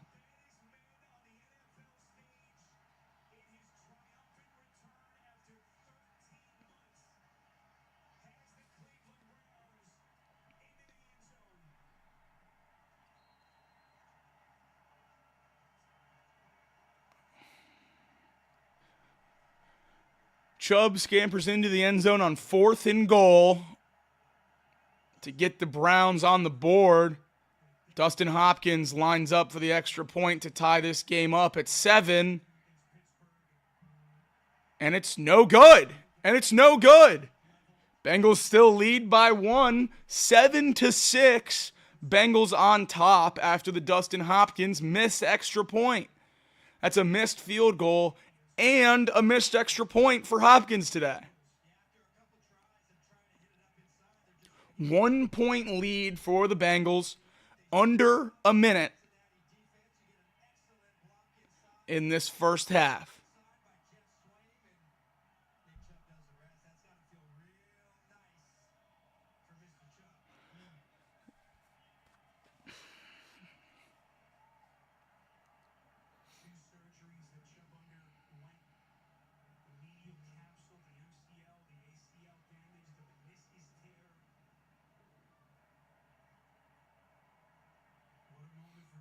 6-7 after the missed extra point. Bengals are going to get the ball back with 1 timeout and under a minute here in the first half. Will they take it to halftime, or will they try to add to their 1-point lead? Have not had any success on offense. It's been all special teams for the Bengals. An opening kickoff return touchdown, their only points of the day.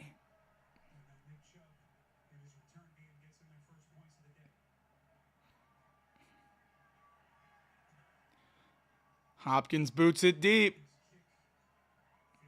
Jones won't take this one out. Cincinnati's going to have it at the 30. 1st and 10 at the 30.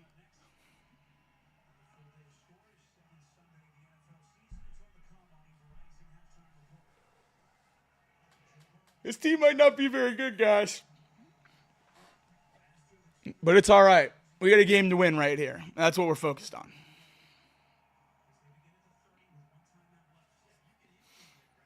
$56, one timeout left. Plenty of time to do something. Bengals aren't going to just take a knee.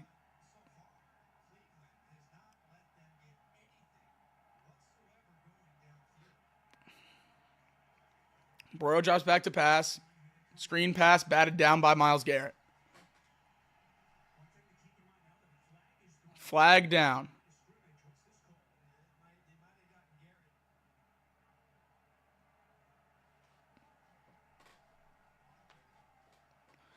Flag is down. Broadcasters seem to think it's on Myles Garrett.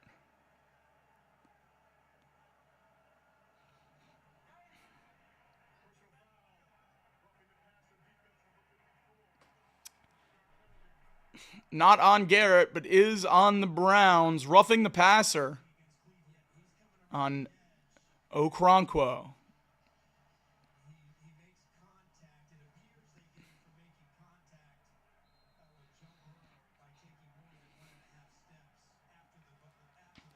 Seven penalties for over 70 yards today for these two teams combined. 52 seconds. Bengals have the ball on their own 45, trying to add to a 1-point lead. Burrow fires deep.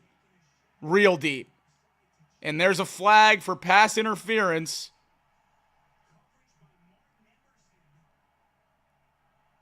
Flag thrown in by the far official.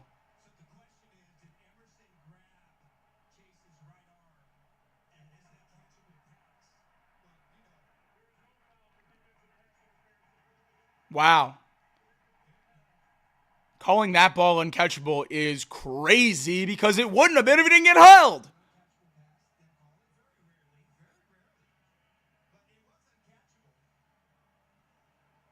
The only reason that's uncatchable is because he got held. The ball landed in bounds.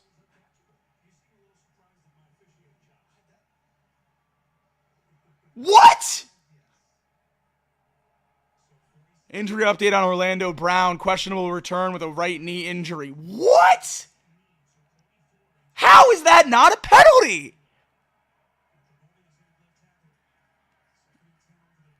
Burrow fires to Gesicki for a short gain on second down. It's going to be third now.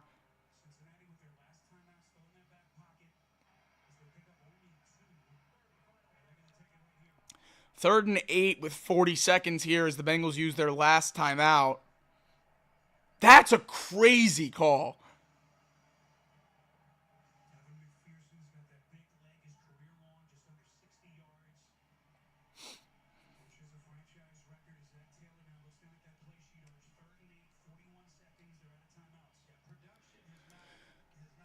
$40 seconds left, 3rd and 8 for the Bengals. Not quite to midfield on the 47-yard line. Gonna need a first down and then some to get into field goal range here. No timeouts left for the Bengals. Burrow on 3rd and 8's in the shotgun.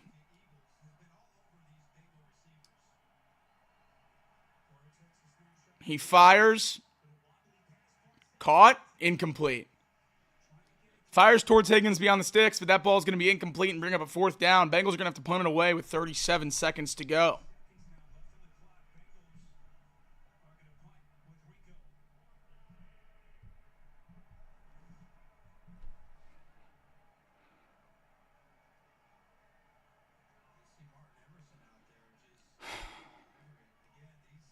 Bengals punted away. Rico's been a busy man today. 4 punts, averaging 46.5 yards per punt. Only 2 of them have been returned. This one sent away. Not quite as good as the other ones, but still going to be inside the 20. Out at the 19 is Darden. 30 seconds left. With just 1 timeout, you have to assume that the Browns will just run this one out.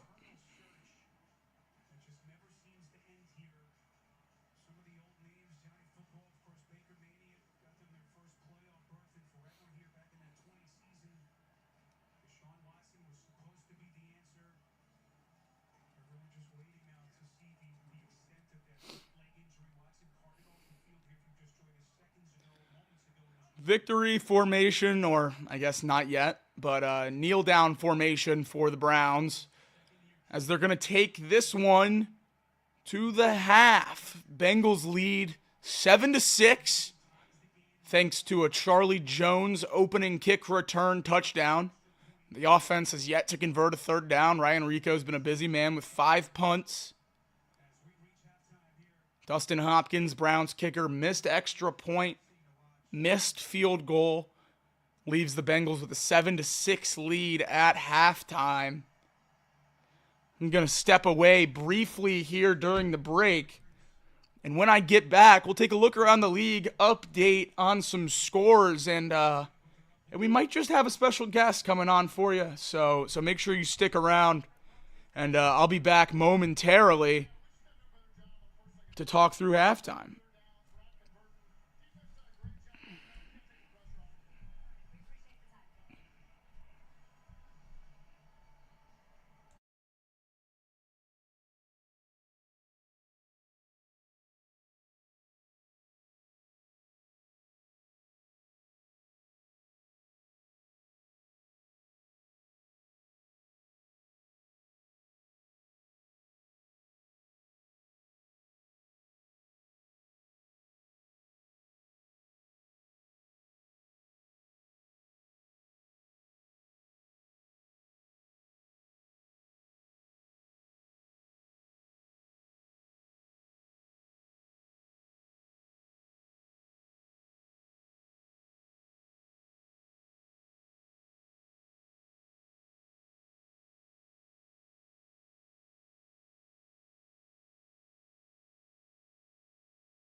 And we are back. Still halftime here in Cleveland. Well, I am in Cincinnati, but up in Cleveland, still halftime for the Bengals and the Browns. Bengals up 7-6 on the Browns here, and I got something for you guys. Something I'm sure you're not going to be too excited to see, but thanks to a missed extra point, I'm allowed to still be happy. I don't know how great I would feel if it wasn't for a missed extra point, but we're here. I'm trying to filibuster here as I line him up on this other screen, and this is the best we're going to get, and we're going to cut it over here, and much to y'all's chagrin, I'm sure, ladies and gentlemen, it's Justin Kinner.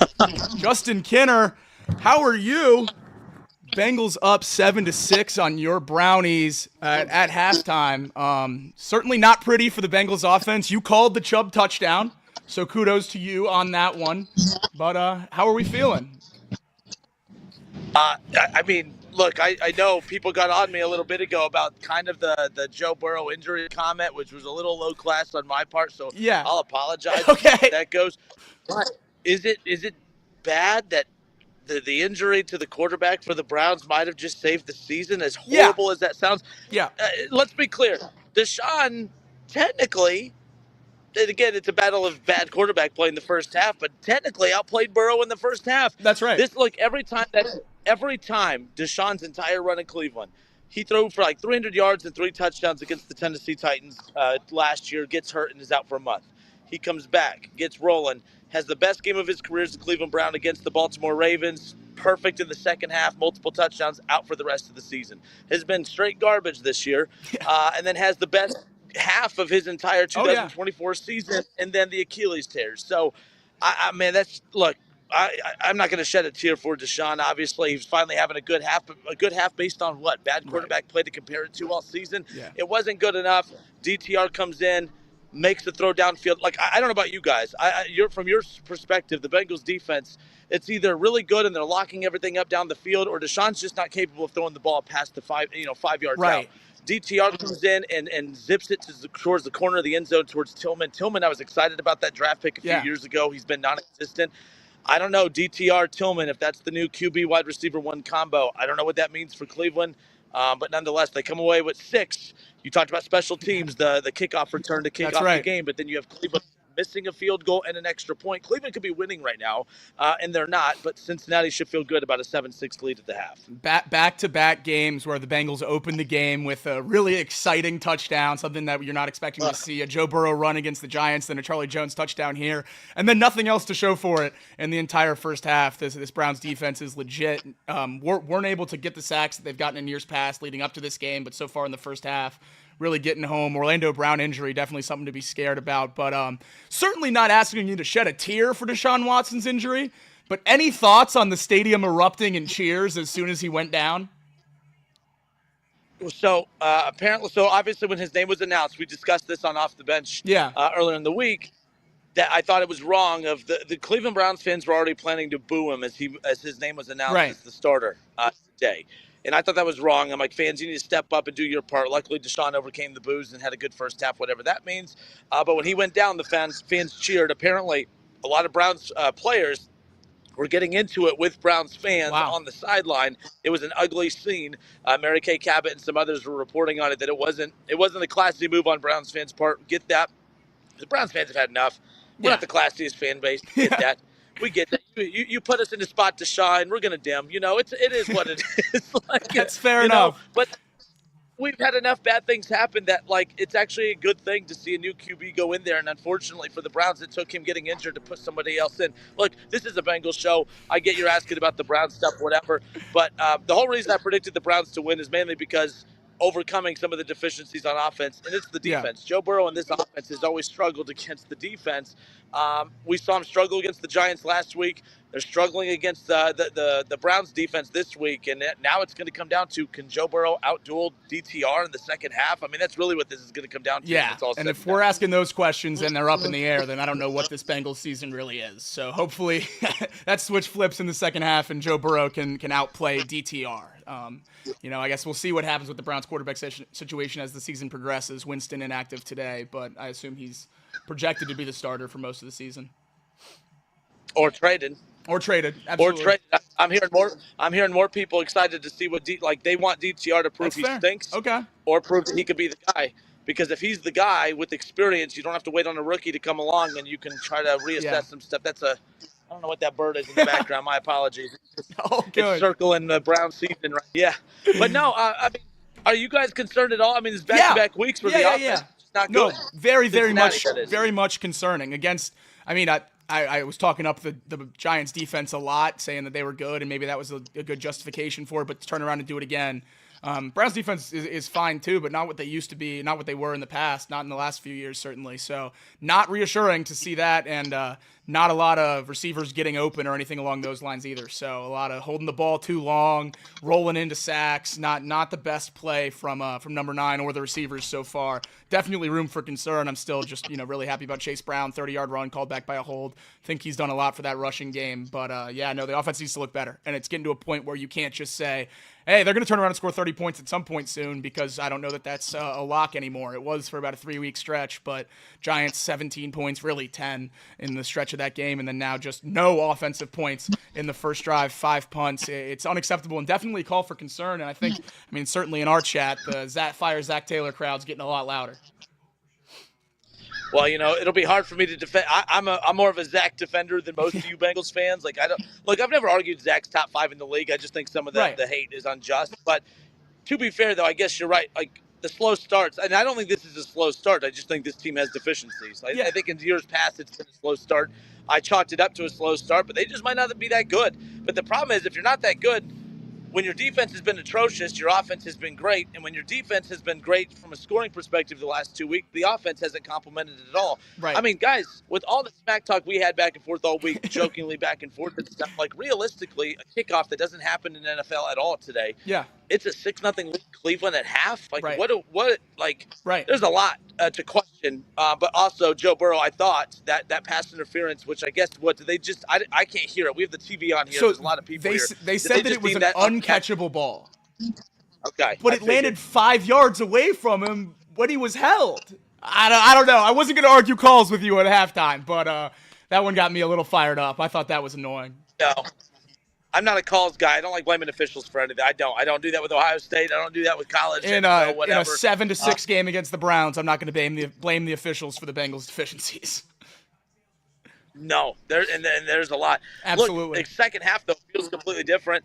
And by the way, we buried your defense for all season the last 2 back-to-back weeks where, again, not good quarterback play they've gone up against, but back-to-back weeks where they're at least – because, by the way, if you're a really bad defense, you let bad quarterbacks look good, and you haven't. You didn't let Daniel Jones look good. And Deshaun was efficient, but, my God, let me ask you – and I think I said this earlier – there's no one wide open down the field?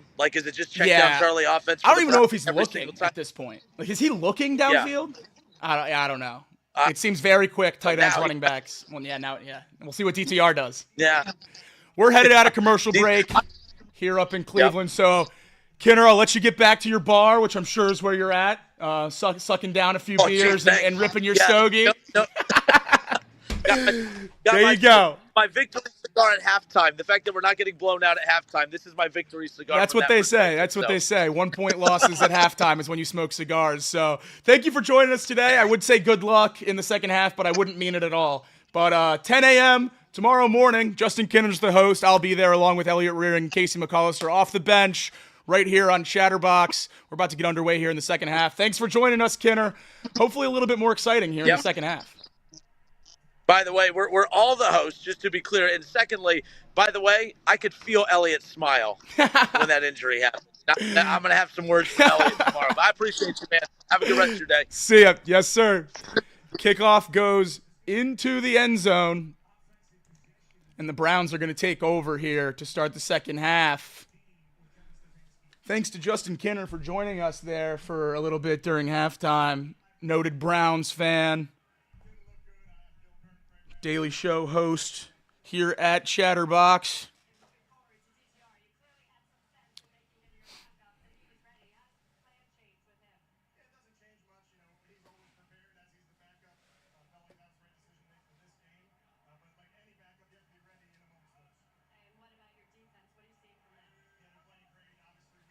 Pardon me, not a touchback. Browns taking over inside the 10. Good kickoff coverage for the Bengals, but a check down out to the 9.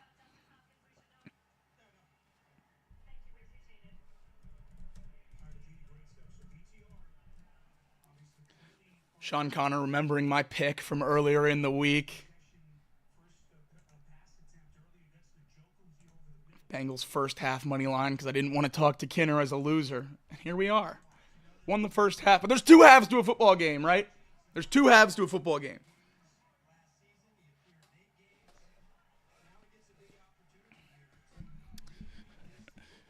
DTR, quick fire on the RPO, finds Njoku for the first down.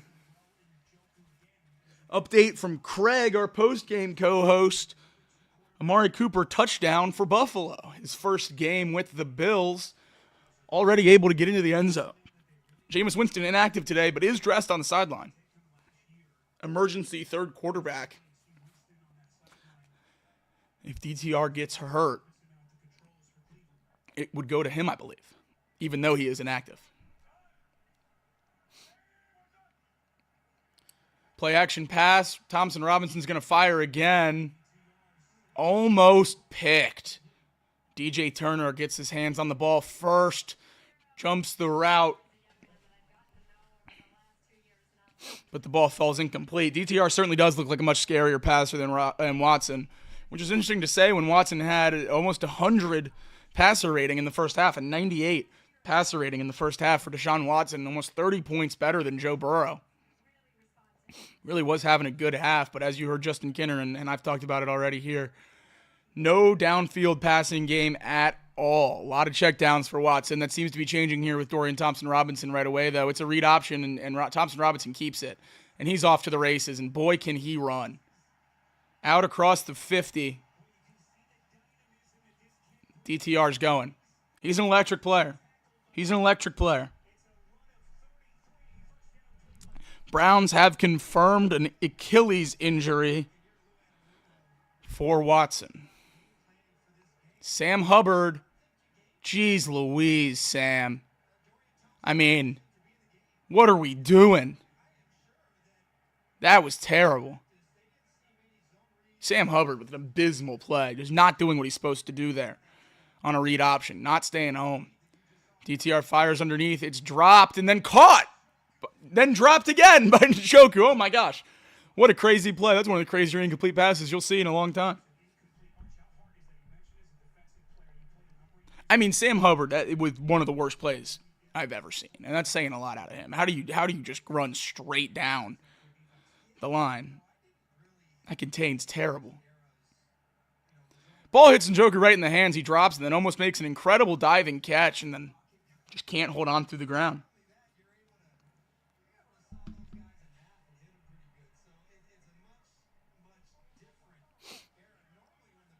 Second and 10 now for this Browns offense on the first drive of the second half. There's a flag down. It could be a free play. DTR has a whole side of the field to himself, and he's running. It's a first down and more. He tries to go up and over, lands out of bounds.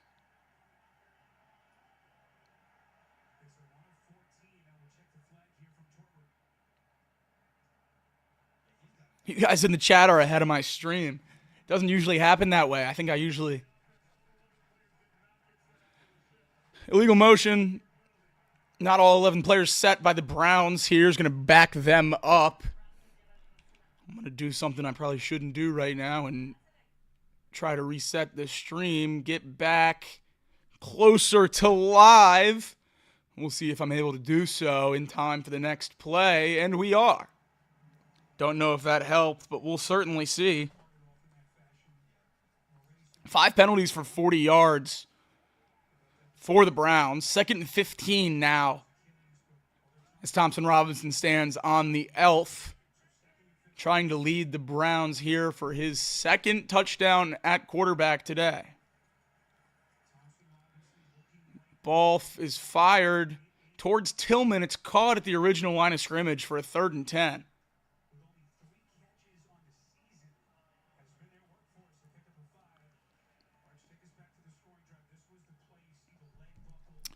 Watson, who was carted off, thanks to our admin again for an update on the Deshaun Watson injury. Deshaun Watson was carted off and is feared to have suffered a torn Achilles, sources say. A likely season-ending injury for Watson, which unfortunately appears exactly as it looked on the field. Non-contact injuries like that, you always hold out a little bit of hope till you get the MRIs and everything else, but seems to be confirmed already. A torn Achilles for Watson, he's out for the year. Ball fired on 3rd down, caught across the middle, but tackled 2 yards short of the first down is Elijah Moore by Josh Newton, the rookie.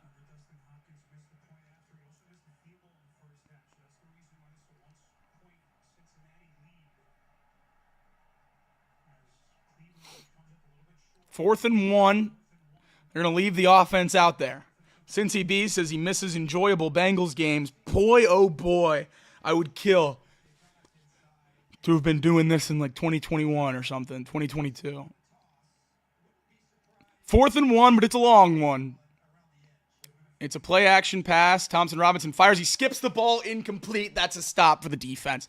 Offense, let's wake up. Let's wake up. Let's go get some points. Please, man. Please. Please. 10-50. Defense does their jobs. 1-point lead because we get bailed out. Now the offense needs to wake up and do something, man. Come on. Give me some hoodays in the chat. Give me some likes on the stream. We're 6 likes away from 100. We got to get there. We got to get there. That's going to get this offense turning around. It's going to get this offense turning around. Thanks to everyone in here watching with us. We got to get this Bengals team a win, man. 2-4 on the season. I don't know if I can handle 2-5.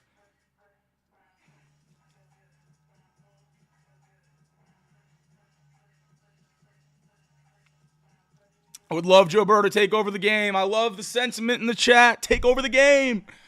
Give me 9s in the chat. Give me 1s in the chat. Give me whoever. Give me the number of whatever player you think is going to score on this drive, because we're going to score on this drive. We're going to get in the end zone.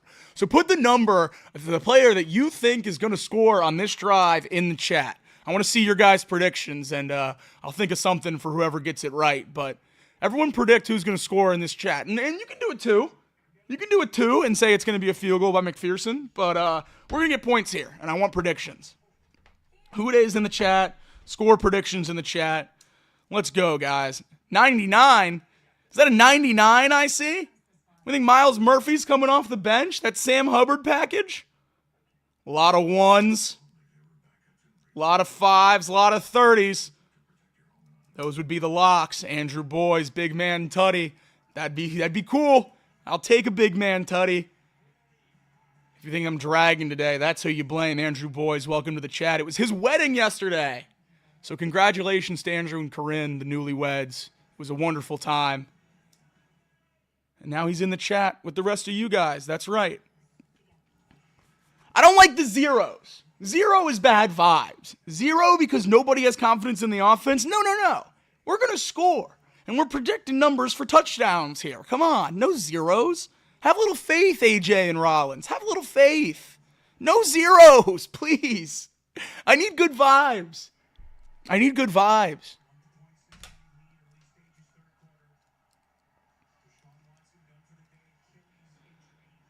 First and 10 for the Bengals after the failed 4th down conversion by the Browns.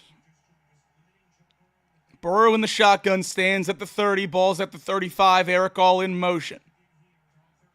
It's a run to Chase Brown, and he gets to the corner, and he's always dangerous when he does so. Across the 50, out to the 45. First and 10 for the Bengals. Chase Brown is a monster. I'm going to have to dig out my old Jesse Bates jersey and get the duct tape and Sharpie out because 30 is electric.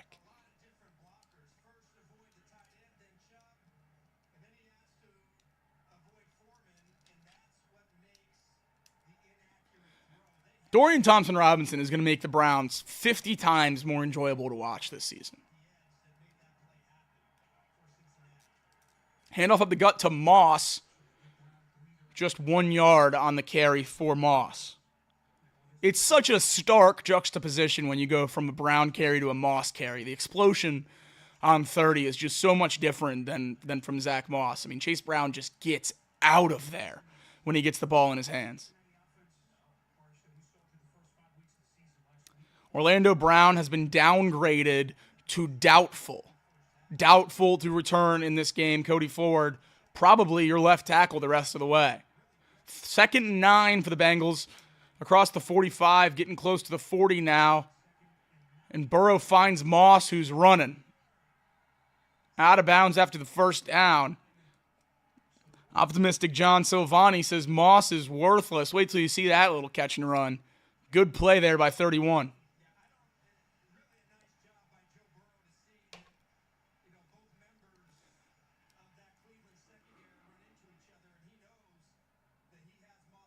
That's right, Cincy B. I would tend to agree. Cincy B, a friend of the chat, says Zach Moss reminds him of Mixon. A very similar running style. Obviously, Mixon a little bit better, a lot of bit better as a pure runner. Myles Garrett jumps off sides there. It's going to be a free play, and why'd they blow it dead? Why'd they blow it dead? Oh, Joe's just as mad as I am. Joe's just as mad as I am. Why'd they blow it dead?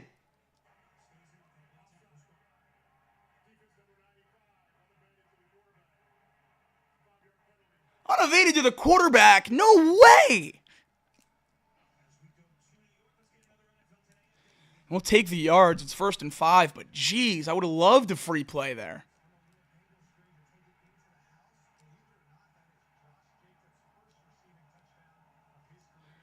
Josh Jacobs, little angle route touchdown for the Packers against the Texans. Josh Jacobs' first receiving touchdown of his career. Bengals in the red zone now for 1st and 5. Joe Burrow under center, and he hands it off to Chase Brown. Just a 1-yard gain. 2nd and 5 now.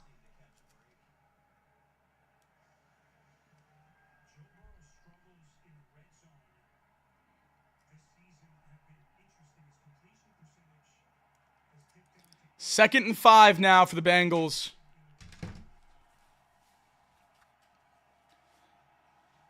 Andre Yoshivas in motion to the bottom of your screen. Burrow fires. Back shoulder number 1! Step over! Step over! Oh! What's up? What's up, 1? Let's go! Saw a lot of 1s in the chat. This group knows ball, baby. Let's go. Come on, 1. Get us on the board. Oh, that step over's nasty. There we go. Back shoulder. Great ball. Great catch. 6th touchdown of the year. 35 in his career. Extra point is up. McPherson bangs it through 14-6. Bengals offense gets on the board. Oh, let's go, 1. What's the John Gruden? Got me feeling nicey. That's right. There we go, 9-1. Not much better than that. That's beautiful. That's beautiful. 14-6, 7 more on the board. I wish Kinner was here for that one. That would have been fun. But touchdowns are always fun, regardless of who's here, because I get to sing the song with all of y'all. Bum, bum, bum, bum. Hear that Bengal growling? Mean and angry. Here he comes a prowling. Lean and hungry. An offensive brute. Ooh, run past our boot. Ooh. And defensively, he's rough. Tough. Cincinnati Bengals. That's the team we're gonna cheer to victory. Touchdown, Bengals. Put some points up on that board and win the game for Cincinnati. Woo! There we go, baby. You can always rely on number 1. You can always rely on number 1. There we go. There we go. Mike Ackley, I agree. They should do that more often. They should call that play more often. The touchdown play. The touchdown play.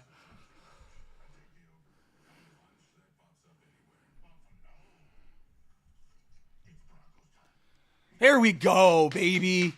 14-6. Under 8 to go here in the third quarter. Big score. Big score. What a great ball. That step over is incredible.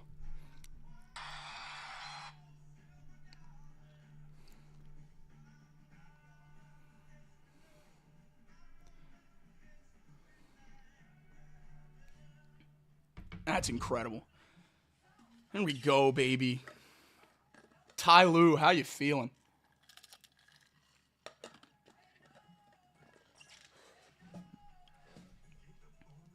How do you think Ty Lue feels about the step over being like the most popularized, disrespectful move by a ultimately losing team ever? AI and the Sixers lost that finals to Lakers, and all you hear talked about with that is the is the step over.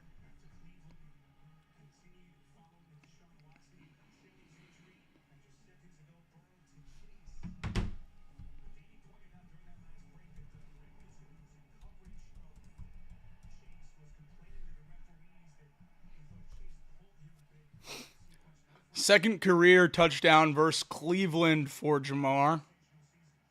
6th since week 3.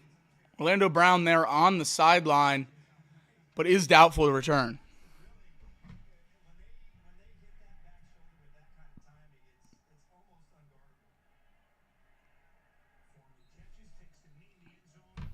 Touchback. Browns will get the ball at the 30. Reminder, it is Dorian Thompson-Robinson, not Deshaun Watson. Deshaun Watson, Achilles injury earlier in this game, probably done for the season.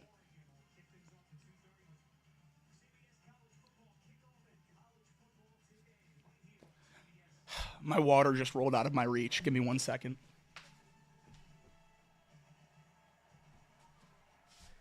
There we go. There we go. Is that song in Madden now? RoboBuck? What an update. A read option for Dorian Thompson-Robinson, pitches it to Jordan Akins, who runs through Cam Taylor-Britt's face. Jeez Louise. Able to fall forward for a few more yards.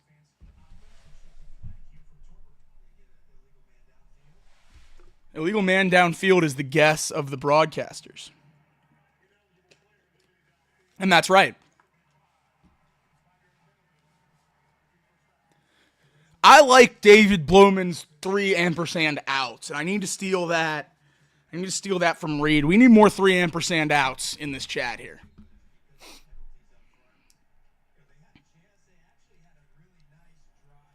First and 15 for this Browns offense, 14-6.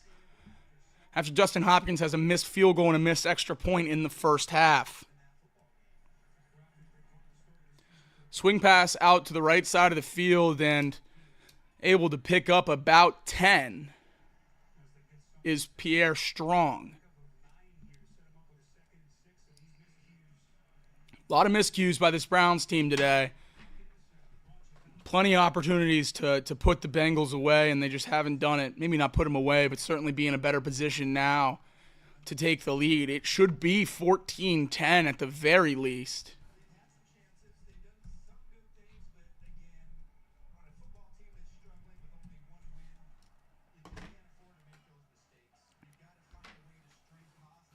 Second and 6, DTR, play action pass, fires, tipped up, picked, Sam Hubbard!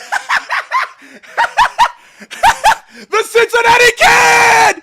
Sam Hubbard! Whoa! 94, baby, right place at the right time. There we go. Hendrickson's flexing, and I'll join him. Let's go! Don't go back and clip me saying don't play Sam Hubbard in coverage, because there's an interception. Whoa! Whoa! Off Tillman's hands, up in the air, and Sam Hubbard makes a play on the ball, looking like an athlete. Here we go, 14-6, 6:45 left in the third. The Bengals are going to take over. That's big time. That's big time. There we go, Hubs.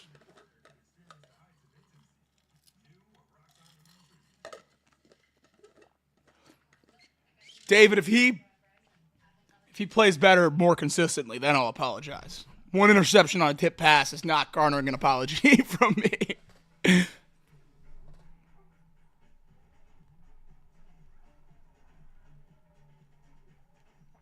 Sam Hubbard now 2 key plays this season. The safety against the Ravens and then a pick there. Both just kind of fell in his lap. That tip ball and simply right place, right time, and then unblocked on the safety against the Ravens. But being in the right place at the right time is certainly hard enough to do in the NFL. So kudos to him for execution on those plays. Here we go. We're going to need... That's what I'm talking about, No Name. No Name says he jumped and grabbed it with his hands to secure it. Impressive. He made a legitimate play. And you know why the Bengals are making plays out there? It's because we're over 100 likes. And if you want them to keep making more plays, we got to keep liking the stream. Vibes have gotten much better since we started liking the stream. The offense looks more competent at halftime. We got to get some likes up here. Thank you to everyone who's tuning in and joining us through this one. Don't go anywhere when this game hits zeros. Craig Sandlin will be joining me for an immediate post-game show. Hopefully a fun one.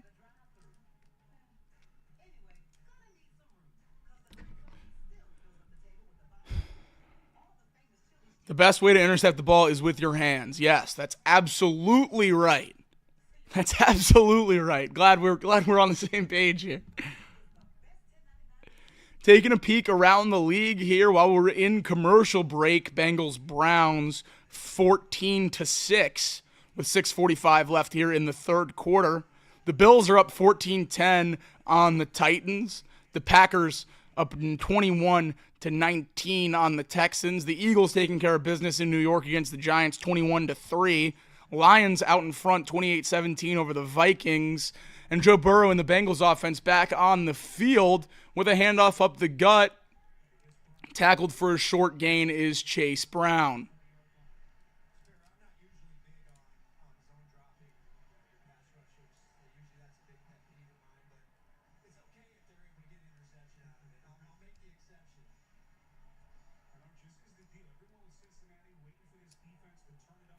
$86 yards in the first half, 60-yard touchdown drive. Last time the offense was on the field. Already across the 50 here. It's 2nd and 8 for Joe Burrow in the offense. It's a play-action pass. It's a rollout. It's a screen. And it's dropped by Eric All. The rookie tight end out of Iowa has been great so far this year. A great, great pick by the Bengals. Looks like an absolute steal. Unable to make the play on that one. 3rd and 8 now for the Bengals. Burrow and Moss flank each other in the backfield.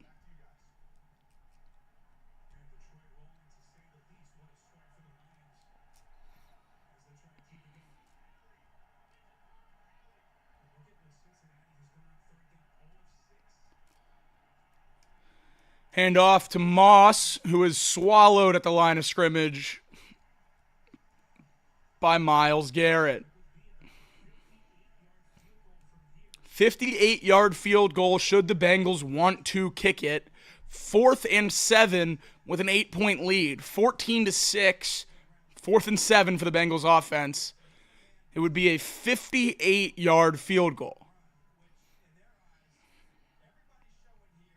This certainly looked like it was set up well for a nice run there by Moss, but Cody Ford unable to get any kind of push. The Bengals are going to punt. Rico standing at about the 50 and able to land it at the 11. An outstanding game for Rico. He continues to put together a phenomenal rookie season as the Bengals punter. 14-6. Browns will take over from the 11-yard line when they go back to Cleveland here on the broadcast. Would you guys have kicked that 58-yard field goal, gone for the 4th and 7, or punted it away? I think punting it away is probably the right call when their offense has been unable to move the ball consistently.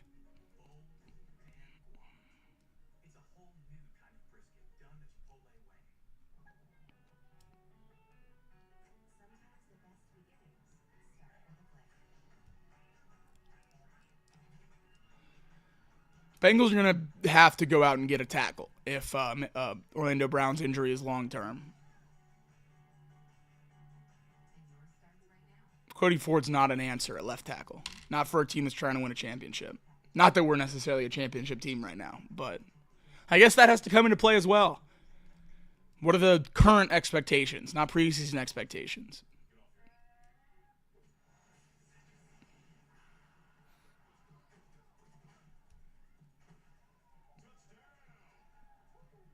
Best tackle on the open market right now is probably David Bakhtiari. A little bit older, but an all-pro back in his prime in Green Bay with the Aaron Rodgers Packers teams.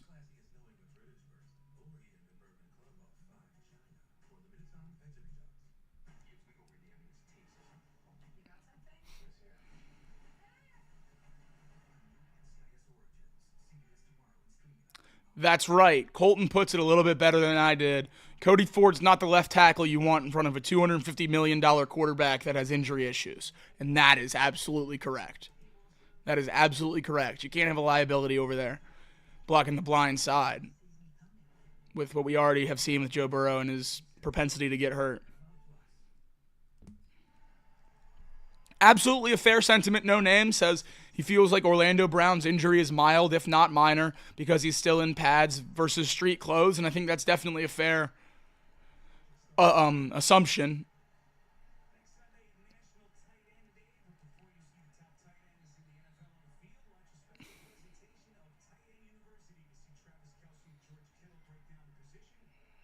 First and 10 for the Browns from their own 11-yard line. Fourth drive, starting inside their own 15 today for the Browns. That's kudos of Ryan Rico. A really great game for the Bengals special teams unit. Always going to be when you can return a kick for a touchdown, but really putting it all together on that third phase. The first down play for the Browns is going to be incomplete. 2nd and 10 now. Ball still on their own 11.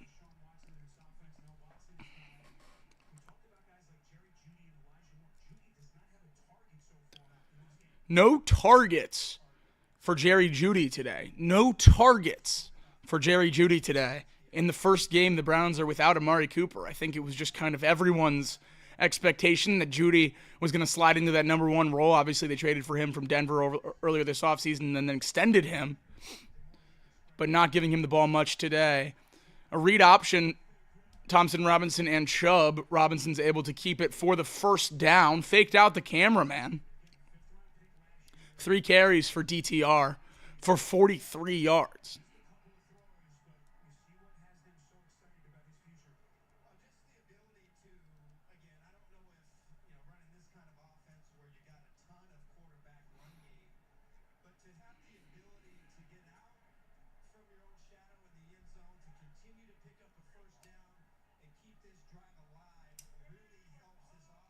DTR's under center as Jerry Jeudy goes in motion. Chubb, 7 yards back in the I formation. A handoff up the gut's going to get 3 yards out to about the 25-yard line. It's going to be 2nd and 7.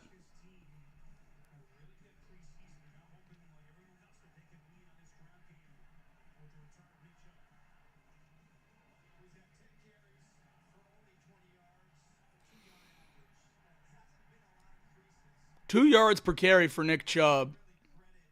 I don't care that he's just coming off an injury. That's good work by the defense. This is a guy who's ate us alive for years.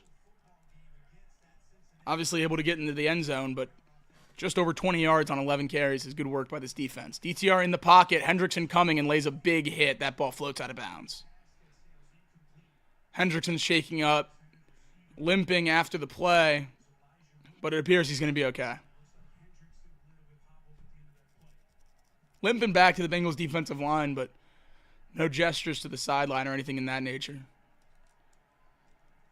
Hendrickson just working on Jedrick Wills again, fights through him and able to divert his body weight off of DTR, and that's how he gets hurt. And look, hurt your knee trying to get out of the way because of these roughing the passer penalties are so crazy these days.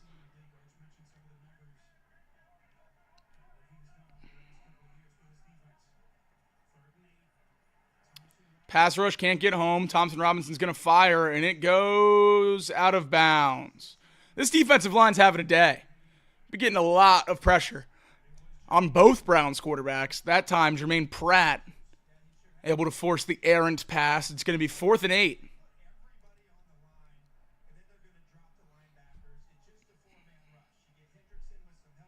Osai forces him out of the pocket, and then Pratt in his face as he floats the ball out of bounds.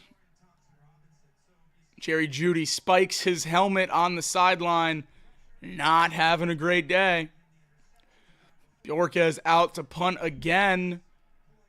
Will this one find Charlie Jones? It does. He has it at the 30, 35, and brought down right there. The Bengals offense will take over at the 35-yard line. There is a late flag down on the return.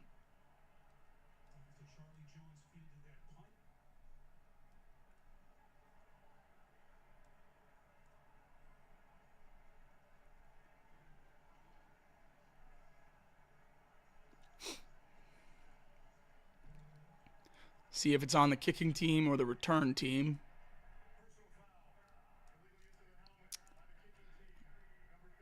An illegal use of the helmet on the Browns will improve the Bengals' field position.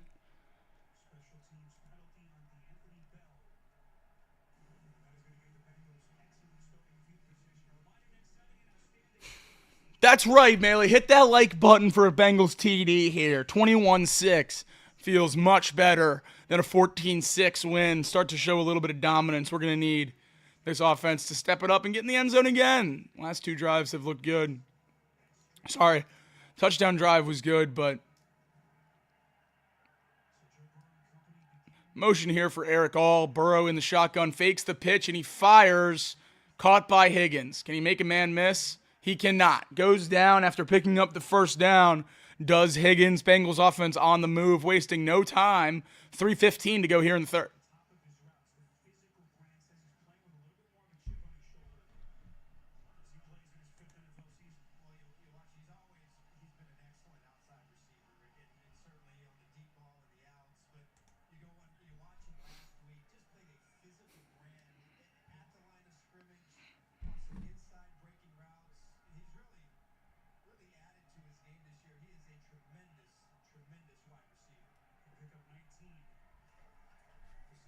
Handoff here to Brown.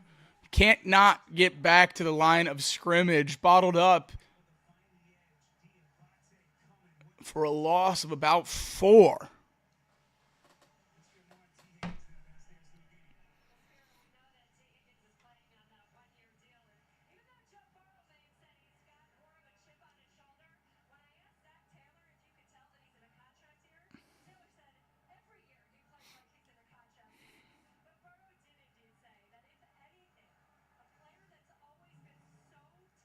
Second and 13 after the loss on first down for the Bengals. Under 2 minutes now in the third quarter.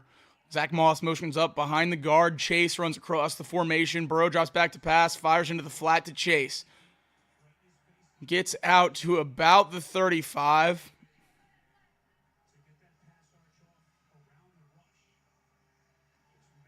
Third and 4. Much more manageable for this Bengals offense.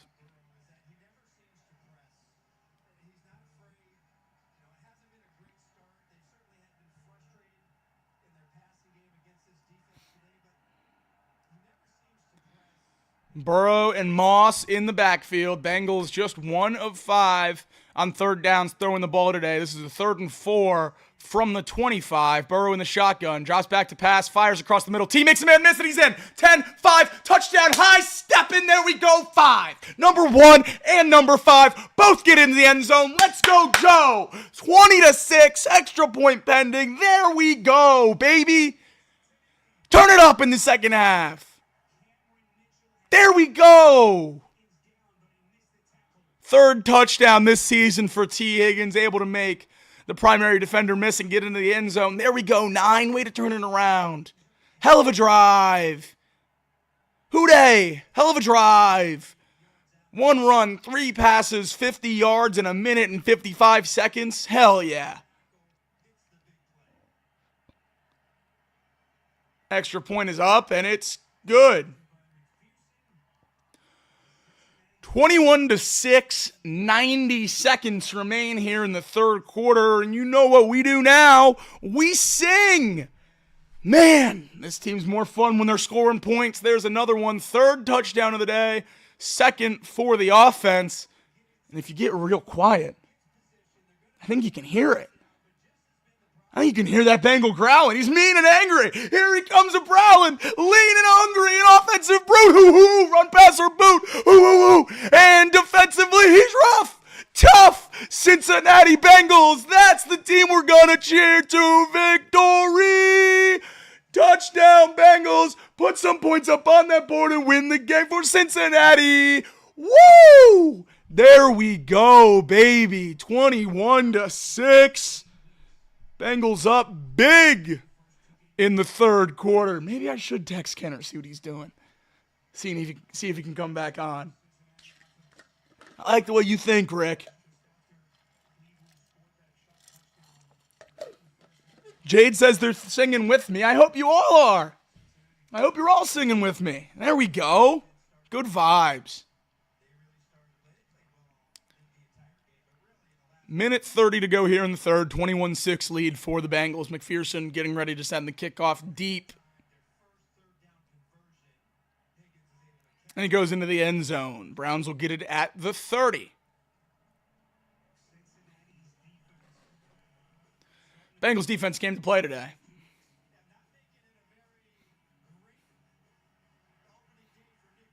There we go. Compilation of successful defensive plays highlighted by the defensive line making great, timely, pass rushes and tackles, and an interception from Hubbard is not something I expected to see earlier this season. That was a position group that was a big position of worry. Today, playing really, really well.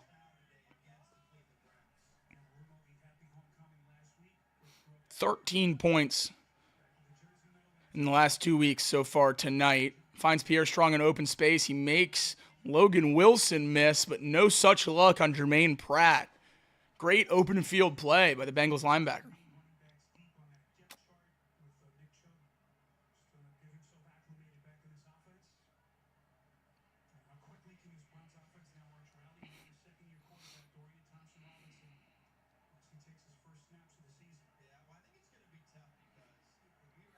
Pierre Strong in at running back, with Dorian Thompson-Robinson still the quarterback for the Browns. Last 3 drives for the Browns, a turnover on downs, an interception, and a punt.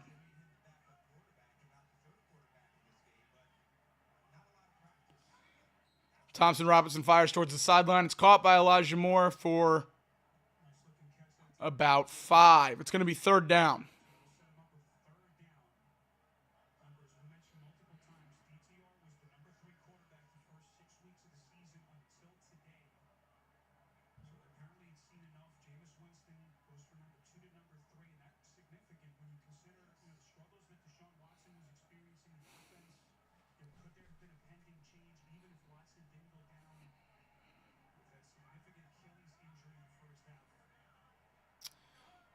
Eight seconds now left in the third as the play clock ticks down. They get the snap off with 1 on the play clock and airmails the open running back, Pierre Strong, wide open on 3rd and 6. DTR sails it above his outstretched hands. 4th and 6 now for the Browns as Cody Bjorquez back on the field. Going to kick this one away.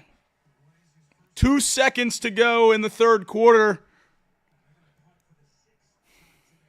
6th punt for this Browns offense. 6th punt for this Browns offense. That's 12 punts in this game.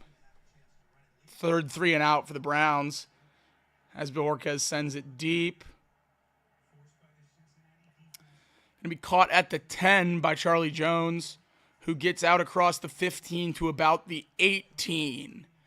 Clock has hit zeros in the third quarter. So we know what that means here. It means 4's up. 4's up if you're at home. 4's up if you're watching on your TV. 4's up if you're at the bar. 4's in the chat. We need as many 4's as we can get. I want to see nothing but 4's. when I look over here at the chat. We need fours. Fours up. When you got your right hand up, type with your left. And when you got your left hand up, you type with your right. But fours in the chat and fours up. We're 15 minutes away from picking up the first conference win of the year for the Bengals. 21-6 lead do they have on the Browns in Cleveland. Would be Joe Burrow's first win in Cleveland as we're getting ready for this fourth quarter to get underway. Vibes much higher now than they were at halftime. Bengals took a 7-6 lead into the half, thanks to a Charlie Jones kick return touchdown, a missed extra point, and a missed field goal by Dustin Hopkins. And now, able to tack on 2 more touchdowns in the third. A touchdown to Higgins, a touchdown to Chase. And now the Bengals on top, 21-6 as we get ready for this fourth quarter. Charlie Jones fielded the punt at the 10, got about to the 17, and that's where Joe Burrow and the crew is going to take over. Another touchdown would make me feel really good about this game. 28-6 would make me feel really good about this game. And then I could get a little too excited probably. 21-6, who am I kidding? Bengals defense keeps holding people to 6 points. I'm going to get pretty optimistic about this team. We got one more quarter left. Keep playing hard. Get the job done. 28-6, Jade. You're speaking into new existence. There we go. We need it. We need it. As we get ready for this fourth quarter, I'll take a glimpse around the league, see some score updates in the chat. And I'm sure you guys are just as interested as I am if you're unable to watch. Colts and Dolphins tied at 10. Tyler Huntley is in the medical tent. So Tim Boyle in at quarterback for the Dolphins. Seahawks up 31-14 on the Falcons. Lions up 28-20 on the Vikings with the ball. Giants down 28-3. Texans down 2 to the Packers. Bills up a touchdown on the Titans. And the Bengals and the Browns, obviously, 21-6 as we get ready to enter the third quarter. Coming out of commercial break now is CBS action. Just about to get back underway. Joe Burrow in the second half, 5 of 6 for 89 yards and 2 touchdowns. Surgical. Absolutely surgical. Starting here at the 17-yard line, 1st and 10 for this Bengals offense. Eric all in motion, but it's going to be a handoff. Somewhat of a delayed handoff to Chase Brown. He's able to get about a yard.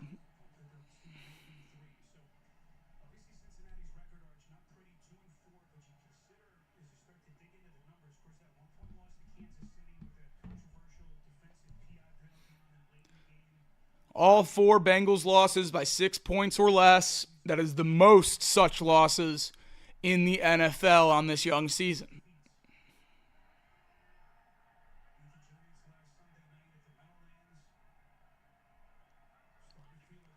Burrow drops back to pass. He's able to find Brown on the swing.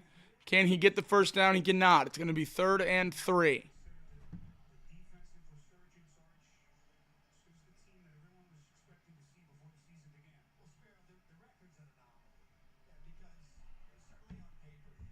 Third and 2 now for the Bengals offense in their own territory. Trying to avoid a 3-and-out.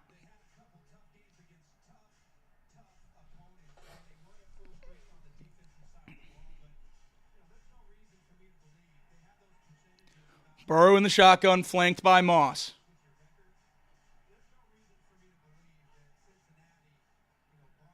Burrow fires short to Moss, who gets out of the tackle and gets the first down. Wow. Impressive lower body strength by Moss to keep those legs churning and power through, pick up the first down on 3rd and 2. Great play by the strong running back. I mean, Jeremiah Owusu-Koramoah, Rodney McLeod, no slouches. Usually sure tacklers. Great work by Zach Moss.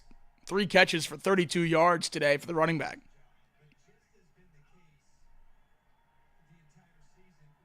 Burrow under center. Hands off up the gut to Moss again. Tries to spin out of the tackle but can't do it. Gets just a yard, maybe none. 12:45 and ticking down here in the fourth quarter. 21-6 lead for the Bengals.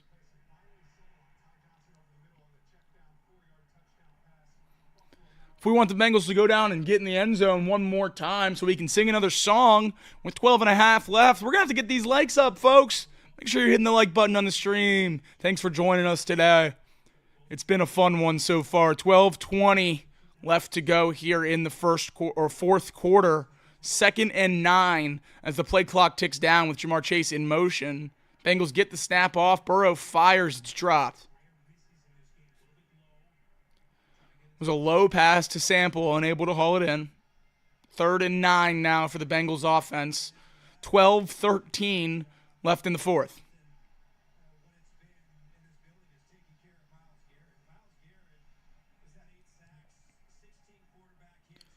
Cody Ford and Eric all blocking Myles Garrett, and rightfully so. A bona fide game wrecker is Garrett. Can't have him one-on-one with anyone, much less a Cody Ford. Timeout for the Bengals here on 3rd and 9 as the play clock was ticking down. Got to make sure everyone's on the same page. First charge timeout of the half for the Bengals. Going to have 2 left.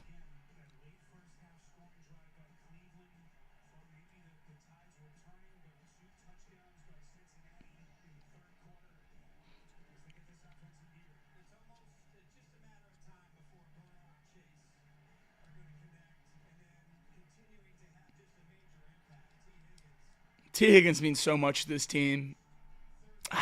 More and more I think about it, I don't know how much we can just let him walk.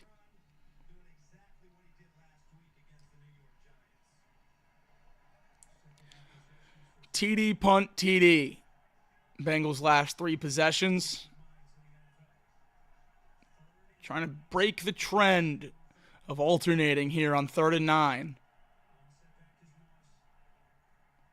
Burrow from the top of his drop fires deep. Oh my God! Oh, I thought he caught it.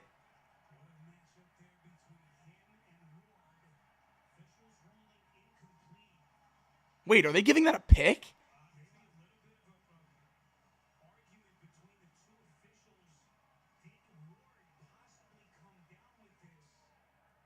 No. God, no. Incomplete. What are we talking about? What are we talking about? I thought he caught that for a second.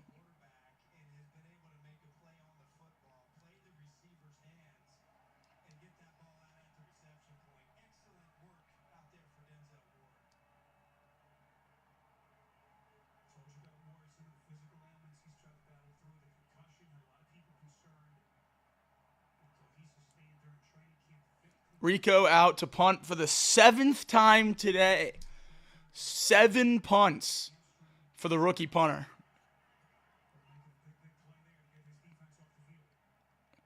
Bounced at the 30 and rolling inside the 15. Out at the 19 is the Browns' returner. 1st and 10 for Dorian Thompson-Robinson in the offense. Under 12 minutes now to go. Down 15 are the Browns. Bengals lead. Had to punt it away. Have done so 7 times today.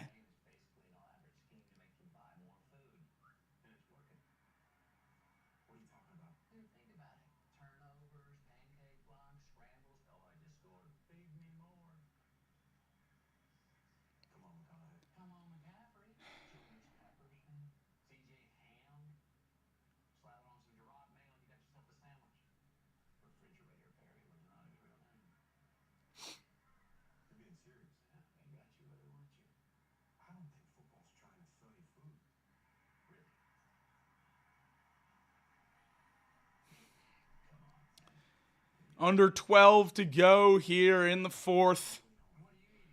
Browns going to be on offense when we get back.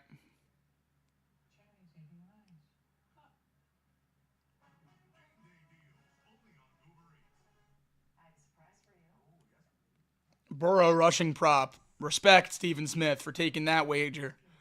But a Burrow rushing prop is an interesting bet. I don't know how I feel about that one. 10.5 is an interesting line, though, for sure. Definitely makes it enticing. Deshaun Watson's rushing line today was 25 yards. Seemed high. Obviously, we won't know how high it is because he got hurt, but seemed high.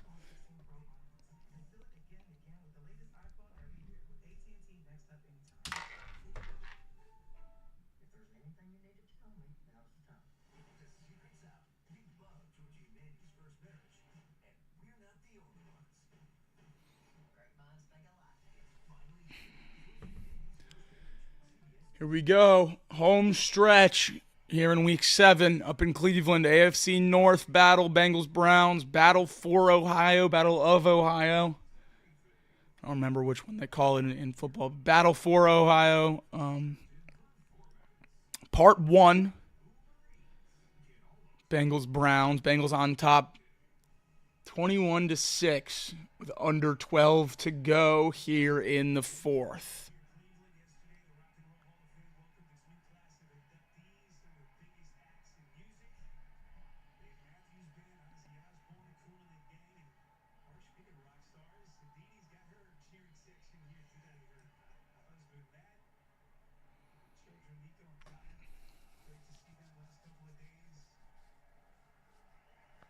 First and 10 from the 19. Dorian Thompson-Robinson and the Browns offense trying to show some signs of life here and get back into this game. They trail by... ball's out. Ball's out. Ball's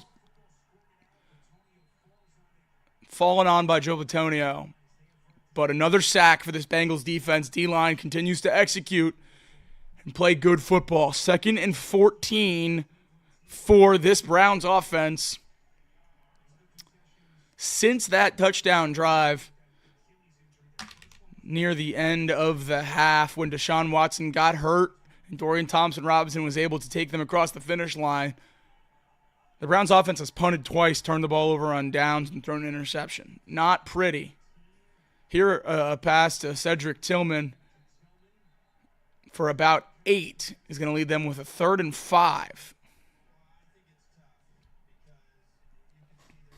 11 minutes now in the 4th.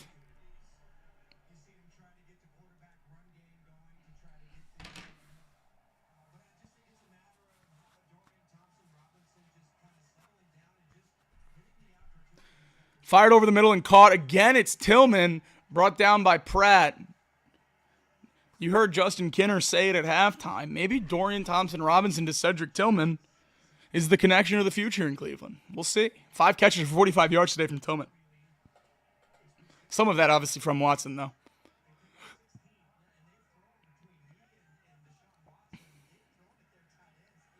Read option again. This time DTR gives it to the running back Pierre Strong, who picks up 3. 2nd and 7 for the Browns.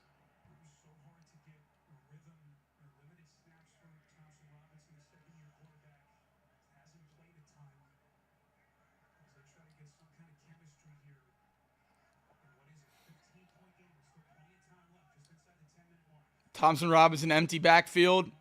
Some pressure, but not enough. Check down again to Tillman. Complete. It's going to be enough for the first down, given the spot.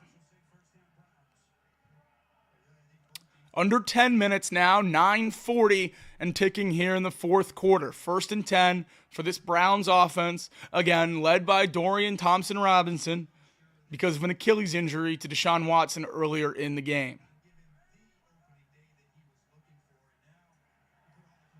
Ball's tipped at the line of scrimmage. And this Bengals defensive line almost just had their 2nd interception of the day. Sheldon Rankin's not quite fast enough to get under that ball before it hit the turf. But 2nd and 10 nonetheless for this Browns offense.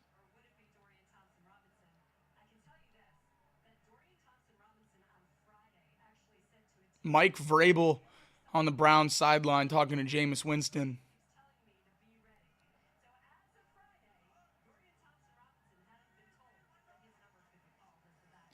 Play action pass, screen to Njoku, stuffed by a combination of CTB, Pratt, and Rankins.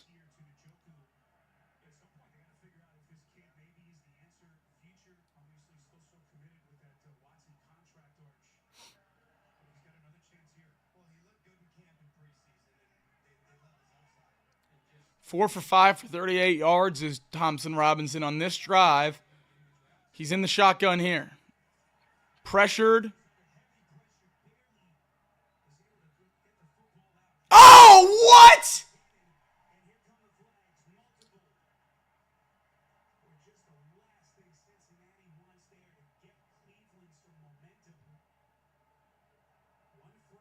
That's insane. If that's a roughing the passer on Trey Hendrickson, that is insane. He didn't even land on him.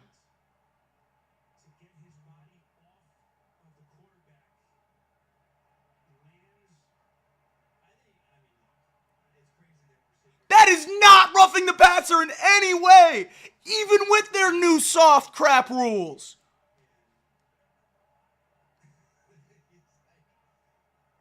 That's ridiculous.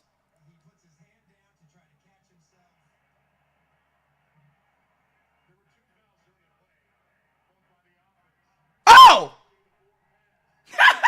I'm mad about nothing.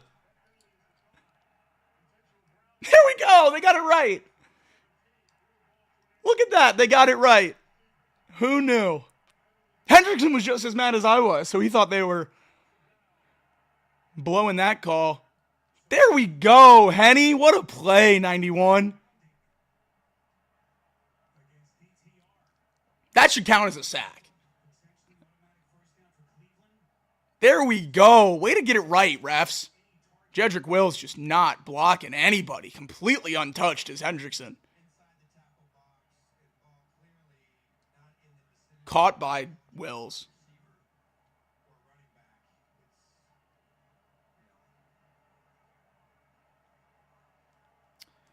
Borges again. Bengals and Browns just trying to see who's going to punt more. And neither team will let the other one get a solid lead.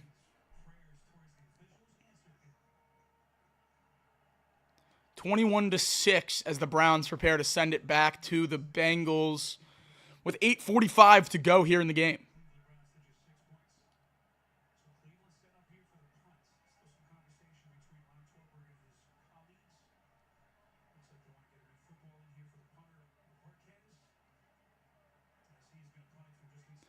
Ball's near midfield, so the Bengals probably won't have great field position pending what Charlie Jones can do here on a potential return. Borges booms it deep. Jones keeps his heels on the 10, doesn't catch the ball, and it's down at the 3. Bengals will have to go 97 yards to try to get any more points. But 21-6. They lead the Browns right now with 8:34 remaining in this one.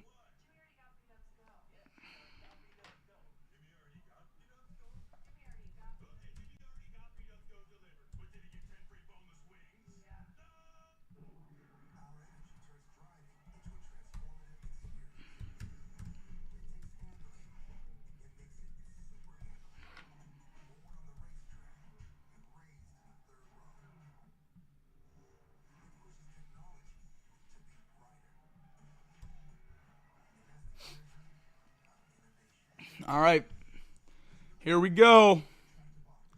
8:35 left in the game. Bengals up 21-6. Have a chance to really put your foot on their throat here. If it's not over yet, one touchdown certainly would do it. Browns haven't gotten over 20 points yet this year. Would obviously take that at this point for them to come back and win this game. Finishing strong is absolutely crucial, and that's how we do it, honest fan. It's good to see ya. How do we finish strong? We like the stream. We like the stream, and I probably shouldn't be asking to like the stream when I'm about to take a quick break. But regardless, I'll be back by the time the next play happens. Stick around. We're not going anywhere. Bengals lead 21-6 with 8:30 left in this game. I'll be back momentarily.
Bengals break the huddle, and here I am. Look at that timing.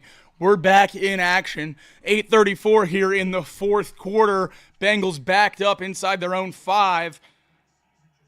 Trying to add more points on the board. Run to Chase Brown. Lucky to get out of the end zone.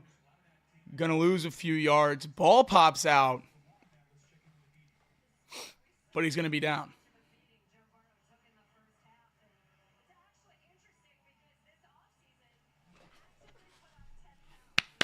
Come on, offense. Let's make it happen. 2nd and 11 backed up deep in your own territory. You're going to require a 90-plus yard drive here to add to the lead.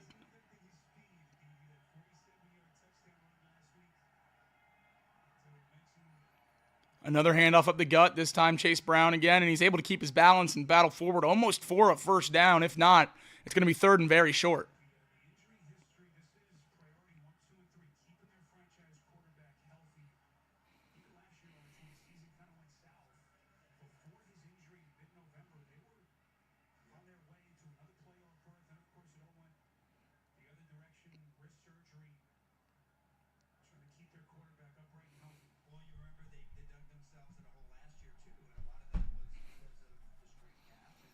Burrow injury graphic never makes me feel great. But here we are, 21-6 lead, 7 minutes to go. Burrow's 15 of 25 for 181 yards and 2 touchdowns today. A handoff to Moss. Bottled up in the backfield for a loss of 2.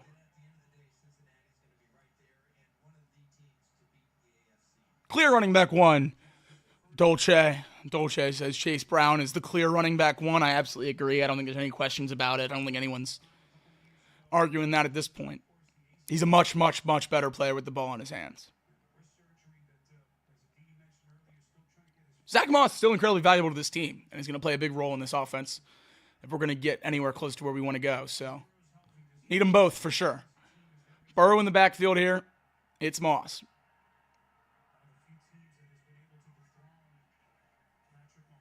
Not Moss, it's Brown, who's able to make a man miss, get to the outside, across the 15 to the 16. It's going to be 3rd down for the Bengals.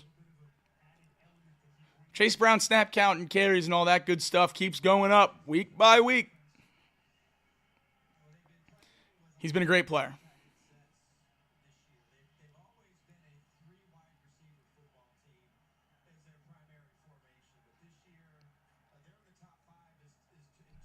Two for 10 on 3rd downs today, averaging 7 yards to go. Just not setting yourself up for success. I don't care how good you are. I don't care who your quarterback is. An average of 3rd and 7 is unacceptable. This is going to be a timeout by the Bengals offense. Their 2nd of the second half. Leaves the Bengals with 1 remaining here with 5:37 remaining in the 4th.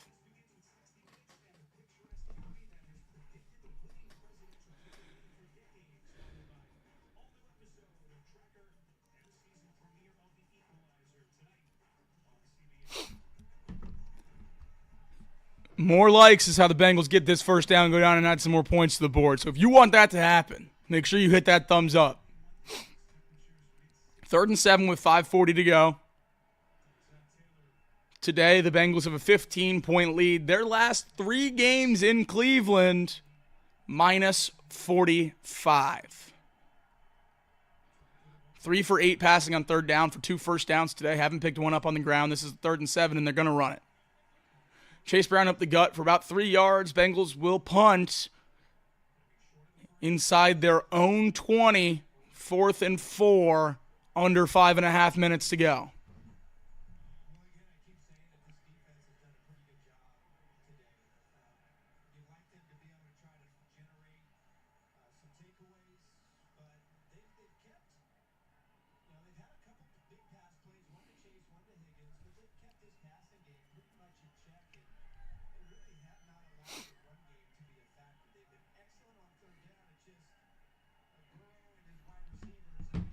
Ryan Rico punts match the number on the back of the jersey. That's now 8 for Rico. This one his worst of the day by a mile. A low line drive punt to the 40.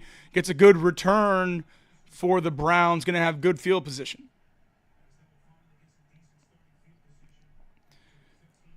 First and 10 following the 15-yard return and lackluster punt. DTR and this Browns offense going to try to do something here in the second half.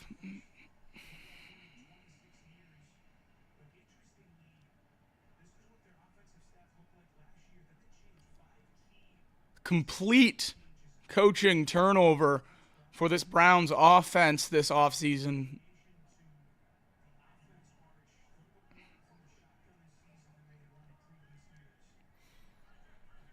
Starting this drive on the Cincinnati 48-yard line, already in plus territory.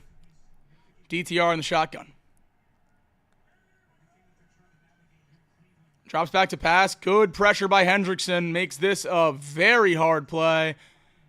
And Thompson Robinson just throws it out of bounds.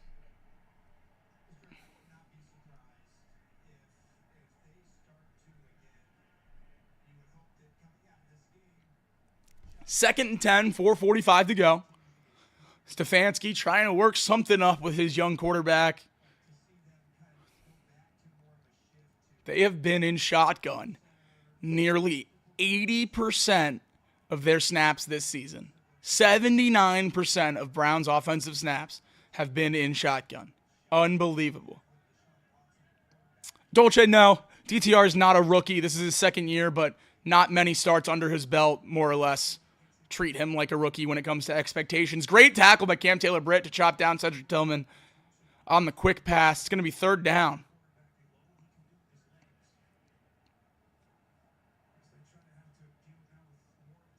He was out of the pocket, and it got back to the line of scrimmage, guys. That's not going to be intentional grounding.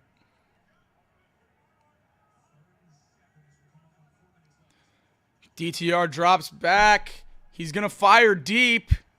It's picked! Who is it? Geno Stone! Finally on the board with the good guys! Running. Cuts back. Gets to the 30. Geno Stone, second in the NFL in interceptions last year with the divisional foe Baltimore. Comes to Cincinnati. Hasn't quite lived up to it through the first 6 weeks. But there's a pick for the big-time free agent signing. Number 22 getting on the board. Love to see it from Geno Stone. Great game last week. His best game in a Bengals uniform by a wide margin last week against the Giants, and builds on it today. That's awesome. Great to see it. Hopefully gets the juices flowing for Stone. I mean, look at Elijah Moore. Look at that freeze frame. Elijah Moore not even turned around. He's talking to the official.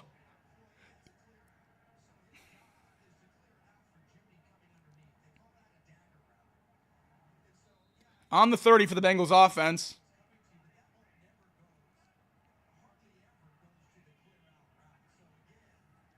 Handoff again. It's Brown again.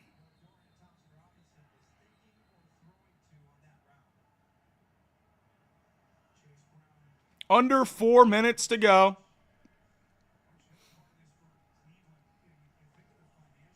Ten of the 17 games last year for the Bengals, they forced 2 or more turnovers. 2+ takeaways in 10 games last year. That was an NFL record, or at least led the league last year.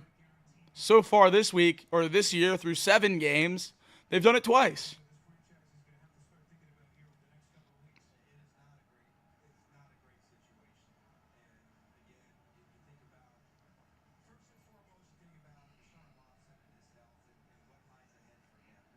One timeout for the Bengals, 2 for the Browns. 3:58 in the fourth quarter, 2nd and 10 for the Bengals offense.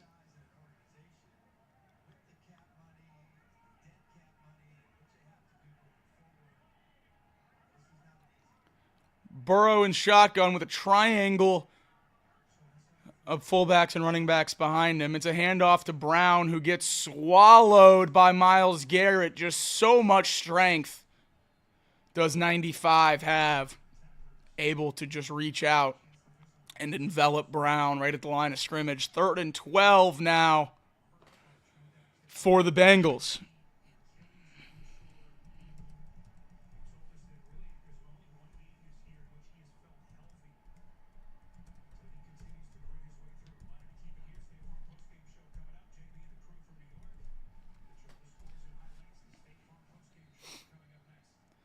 State Farm post-game show coming up next, but that doesn't apply to y'all because we'll be right here. Craig Sandlin going to join me as soon as this clock hits zeros, and we'll have a post-game show ready to rock and roll right here on this stream. So don't go anywhere when this one ends, but before then, under 4 minutes to go, it's 3rd and 13. It's another run to Chase Brown. It's another tackle by Myles Garrett. 1 yard gain, 3rd and 13. 1 yard gain brings up a 4th and 12.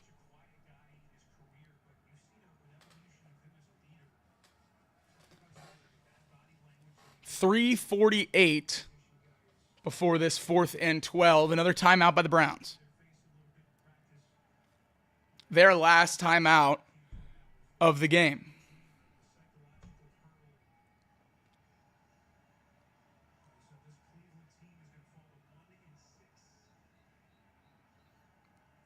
One and 6, Cleveland Browns. Has a good ring to it. 3:48 till we get there, though. 4th and 12, Evan McPherson gonna try to knock it through, give the Bengals a 24-6 lead. Snap, hold, kick. No good. No good. Evan McPherson pushes the kick. Interested to see the snap and hold situation there.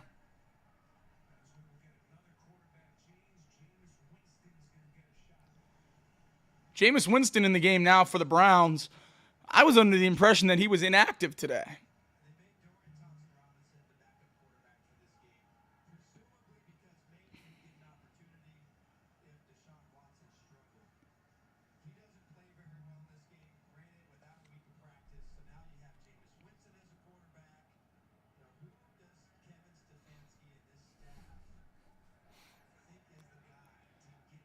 .343 to go. Winston now in at quarterback for the Browns. The Heisman Trophy winner, the former Tampa Bay Buccaneer.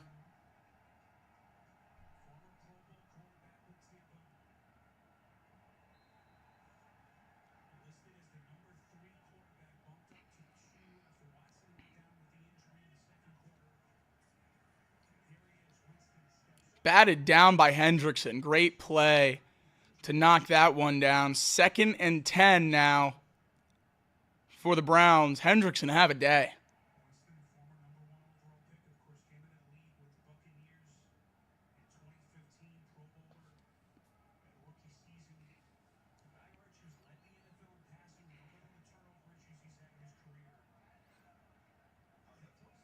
Second and 10 from their own 40 now. Jameis Winston and the Browns. Winston drops back to pass, fires at the line of scrimmage, caught by Njoku, able to get about 3.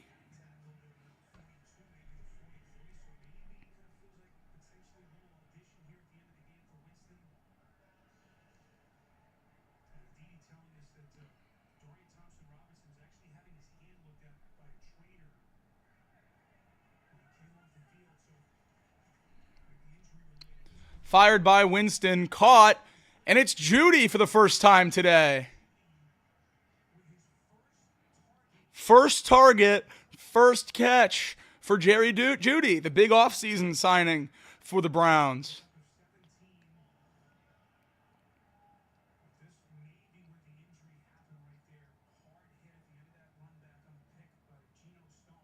Oh, they're saying DTR's hurt.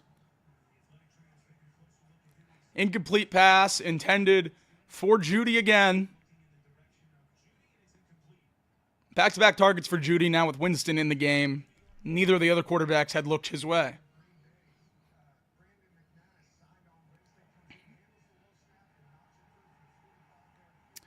Green Bay Packers hit a walk-off field goal against the Houston Texans to win 24-22.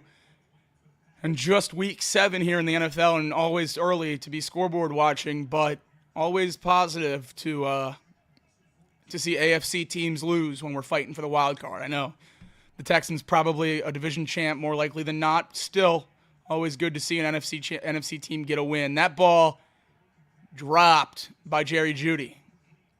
Looked like it was misplayed by Akeem Davis-Gaither. I don't think he got a hand on it, but dropped by Jeudy on his third target of the game. Right over the outstretched hand of Akeem Davis-Gaither, right in the breadbasket of Jerry Jeudy, and he lets it fall. 4 targets to Jeudy, 1 catch for 18 yards.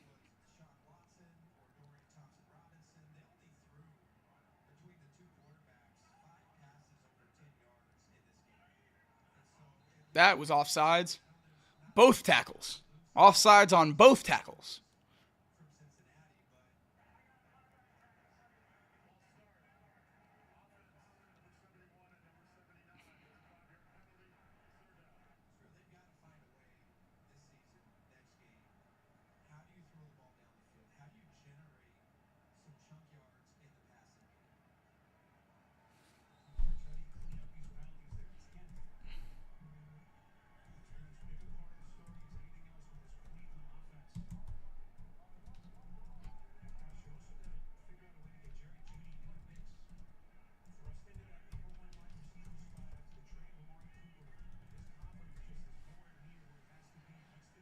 Winston fires to Tillman, gets it down inside the red zone. Jameis Winston has this offense looking better than it's looked all day. Watson was effective in the first half, but it was check down city. This one, 6 passes for 42 yards, and in just a minute and 20 seconds, Brown's already in the red zone. Winston fires deep, end zone, broken up. Great play in the back end. And both Bengals safeties are hurt. Both Bengals safeties down on the play. Von Bell and Geno Stone hurt on the play. That ball fired through a window here. Certainly looked like it could have been caught by Tillman, but he didn't fire his hands. And both safeties for the Bengals down and being examined. Bengals defenders are taking a knee. I mean, it doesn't get much more brutal than both safeties going down on the same play. Writhing in pain, Geno Stone.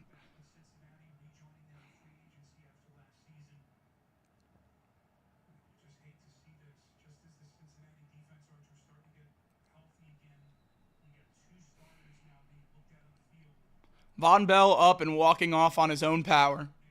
Geno Stone still down with 2:09 left to go in this game.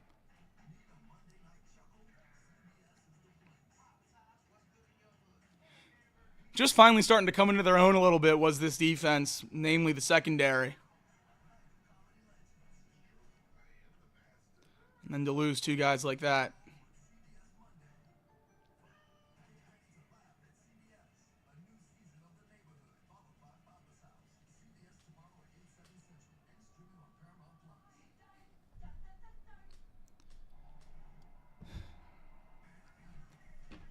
Big time to find out here for the Bengals what's wrong with Geno Stone when we come out of this break. Would be detrimental to lose both him and Brown in this game. No, Stone hasn't looked great so far this year, but still a crucial piece to this defense. Von Bell seems fine, up and walking around on his own. Losing Geno Stone is a far worse loss than potentially losing Von Bell. I'm not picking and choosing injuries. It'd be bad to see anyone go down. But to have Stone still down on the field as we come out of commercial break is certainly not a good sign. Aircast coming out of the bag.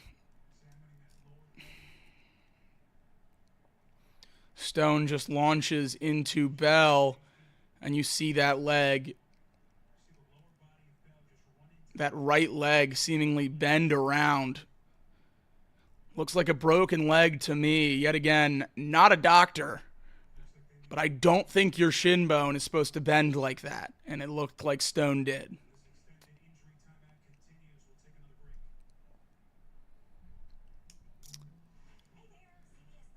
Big time loss for this Bengals team if Stone's going to be unable to go. And it certainly looks bad. No Name asks a good question. Do you think the Bengals trade for anyone or trade anyone? The answer I would say is no. Would I like them to make a big trade? Yeah, that'd be fun. It would certainly be helpful for Super Bowl chances. But I don't think it's feasible. And I don't necessarily want to waste my time hoping and praying for something that's not going to happen. And then I don't think the Bengals are going to trade anyone. I think if you would have lost to the Giants, then you open up the phone lines. But now that we're back in the mix, we're going to be sitting at 3-4, hopefully. Bengals are going to sit pat.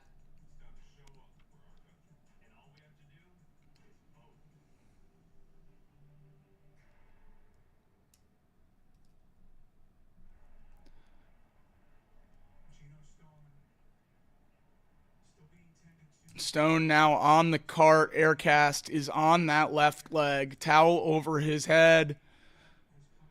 Similar visual to what we saw with Deshaun Watson earlier.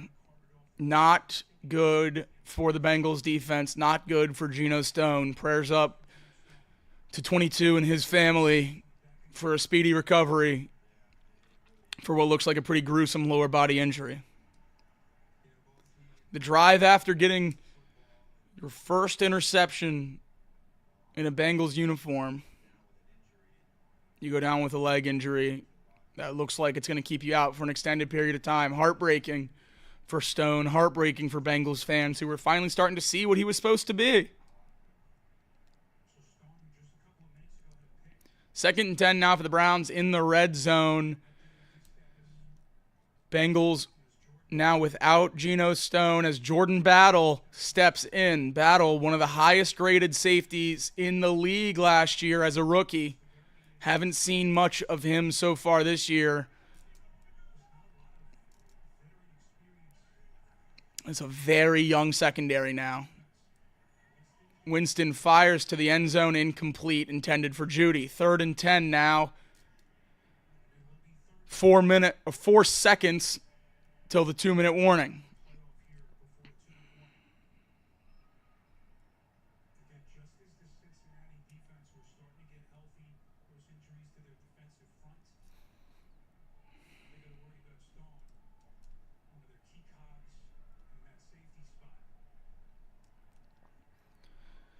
.204 to go, an 8-play drive. All passes, 42 yards for Jameis Winston in this Browns offense. He fires for another first down inside the 10, near the 5, down at the 6. 1st and goal for the Browns at the 2-minute warning. 1:59 to go in the regulation here in Cleveland. And we're going to go to the 2-minute warning. Browns have the ball at the 6. Jameis Winston in at quarterback now. 1:59 to go.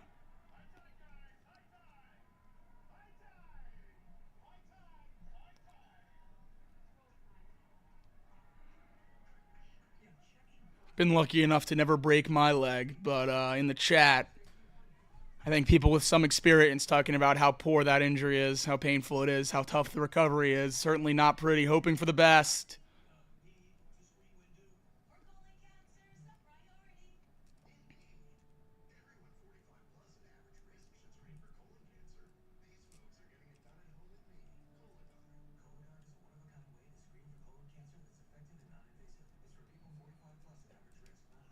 (21-13) or 14 certainly feels a lot different than 21-6. Would love the defense to do a classic Lou Anarumo, bend, don't break in the red zone here. Would be shocked if the Browns were to kick a field goal. Certainly 4-down territory now, 1st and goal from the 6. Try to get in the end zone, onside kick.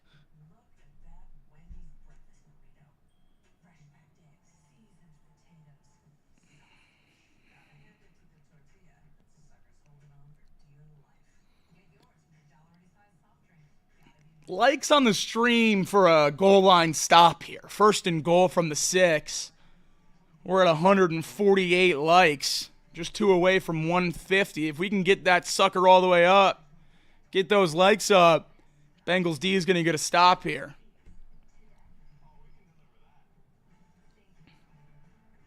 That's right. That's right. Bengals D gets a stop here. We get some likes.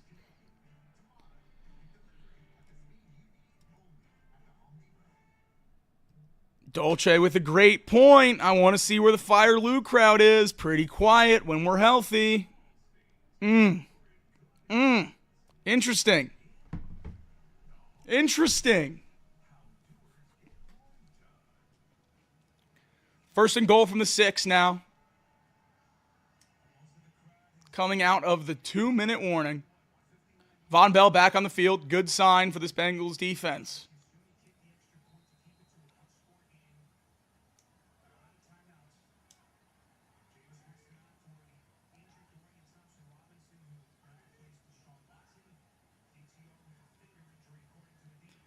Fired to the end zone. Tipped ball incomplete. No laundry on the field. Jordan Battle in coverage.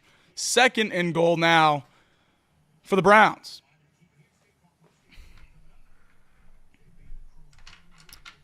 Friendly reminder, I think we got a lot of new people in here today. First rodeo with Chatterbox Bengals. And Craig Sandlin in here on the back end with just 1:54 left to go in this game. And we'll be here right when it hits zeros, running that intro and bringing you guys an immediate post-game show. So second and goal here for the Browns as the Bengals get pressure and bring down Winston.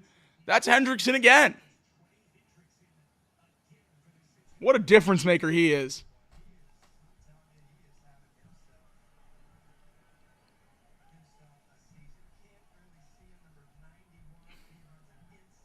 Just strong enough to lay one mitt on him and knock down Winston. Winston fires here to the back of the end zone. Holy cow, what a touchdown grab by David Njoku. Holy cow, what a grab. Touchdown, Winston to Njoku. Back of the end zone. If he got both feet down in bounds, that's an incredible grab right off the head of Cam Taylor-Britt. And he did. And he did. Both feet inbounds. Browns cut the lead to 9 with 1:27 to go. Going to be going for 2.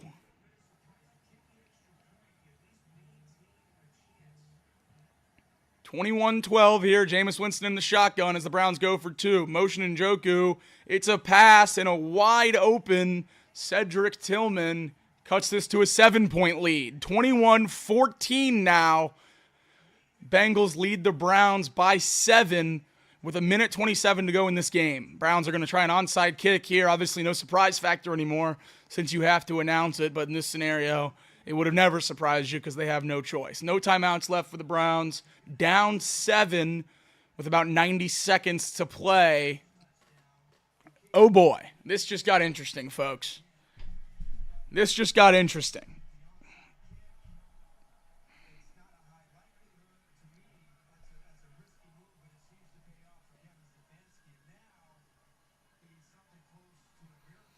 Onside kick time. Let's see if the Bengals hands team can get the win. Last successful onside kick for the Cleveland Browns about 8 years ago.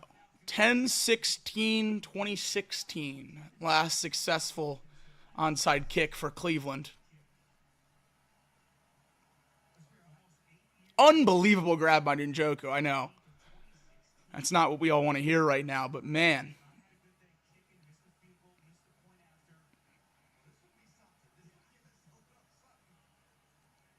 Dustin Hopkins placing the tee and ball, getting ready for this onside kick.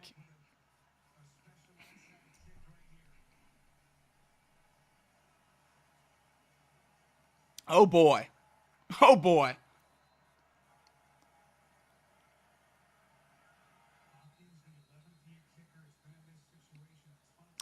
Timeout by the Bengals.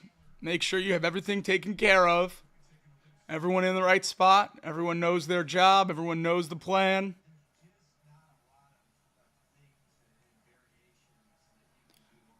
No more timeouts left in this one.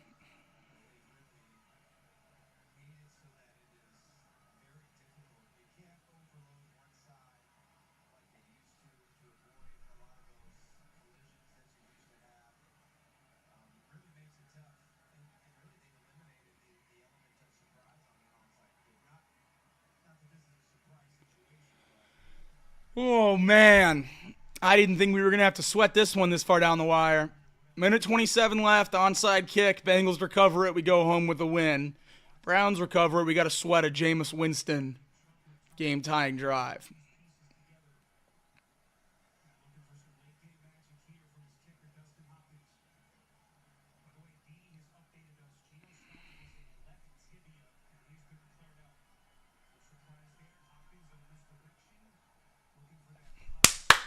Mike Gesicki brings it in. Minute 26 on the clock. No timeouts remaining. Seems like the Bengals are going to be able to put this one on ice. That's a good feeling to get a conference win.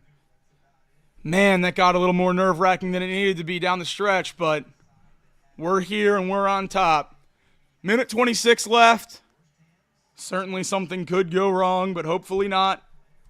Just kneel this sucker out and let's get out of here with a win.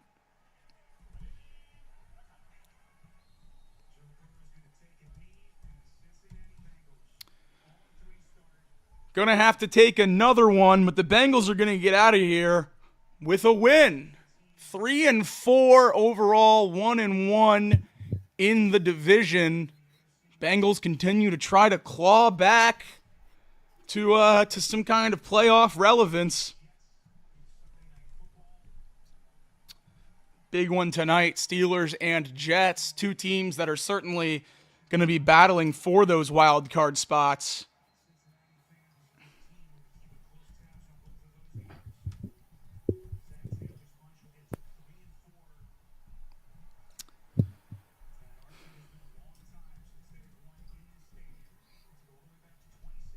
(2017), the Bengals' last win in Cleveland.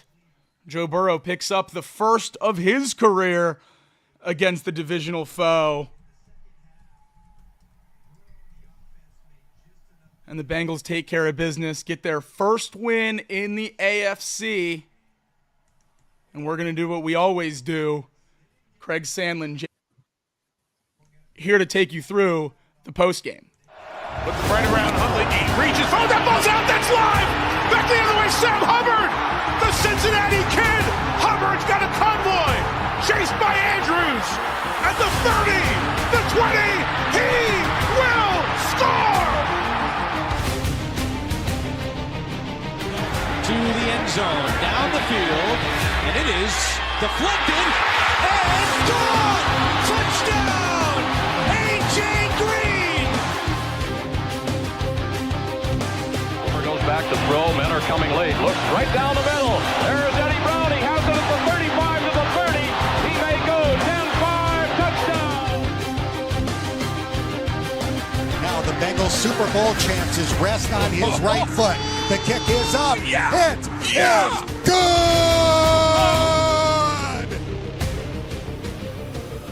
Corey Dillon. He's gone.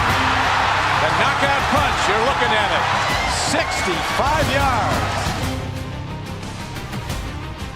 And they're back to throw as the blitz is on. Goes long, intended for Collinsworth. He has it down to the 20, touchdown!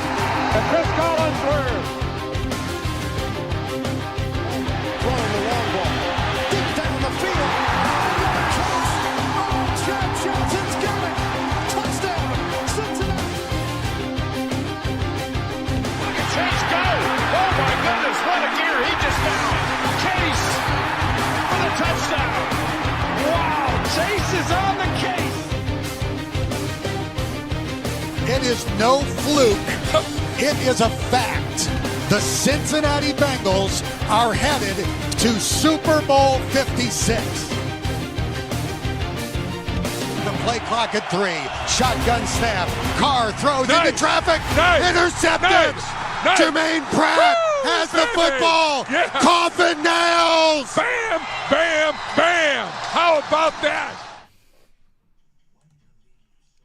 Welcome in post-game Chatterbox Bengals. Jacob Tissett, Craig Sandlin, back-to-back wins for the first time this year, and boy, it feels good. There was a point in there where I was worried if I was ever going to get one, and now I have two in a row. It feels good to be on the right side of it. Feels good to pick up a division win. Feels good to win in Cleveland, because over the last few years, I wasn't sure that was ever going to happen. Jacob Tissett, Craig Sandlin, yet again, get to ask you how you're doing, and it's going to be a good answer.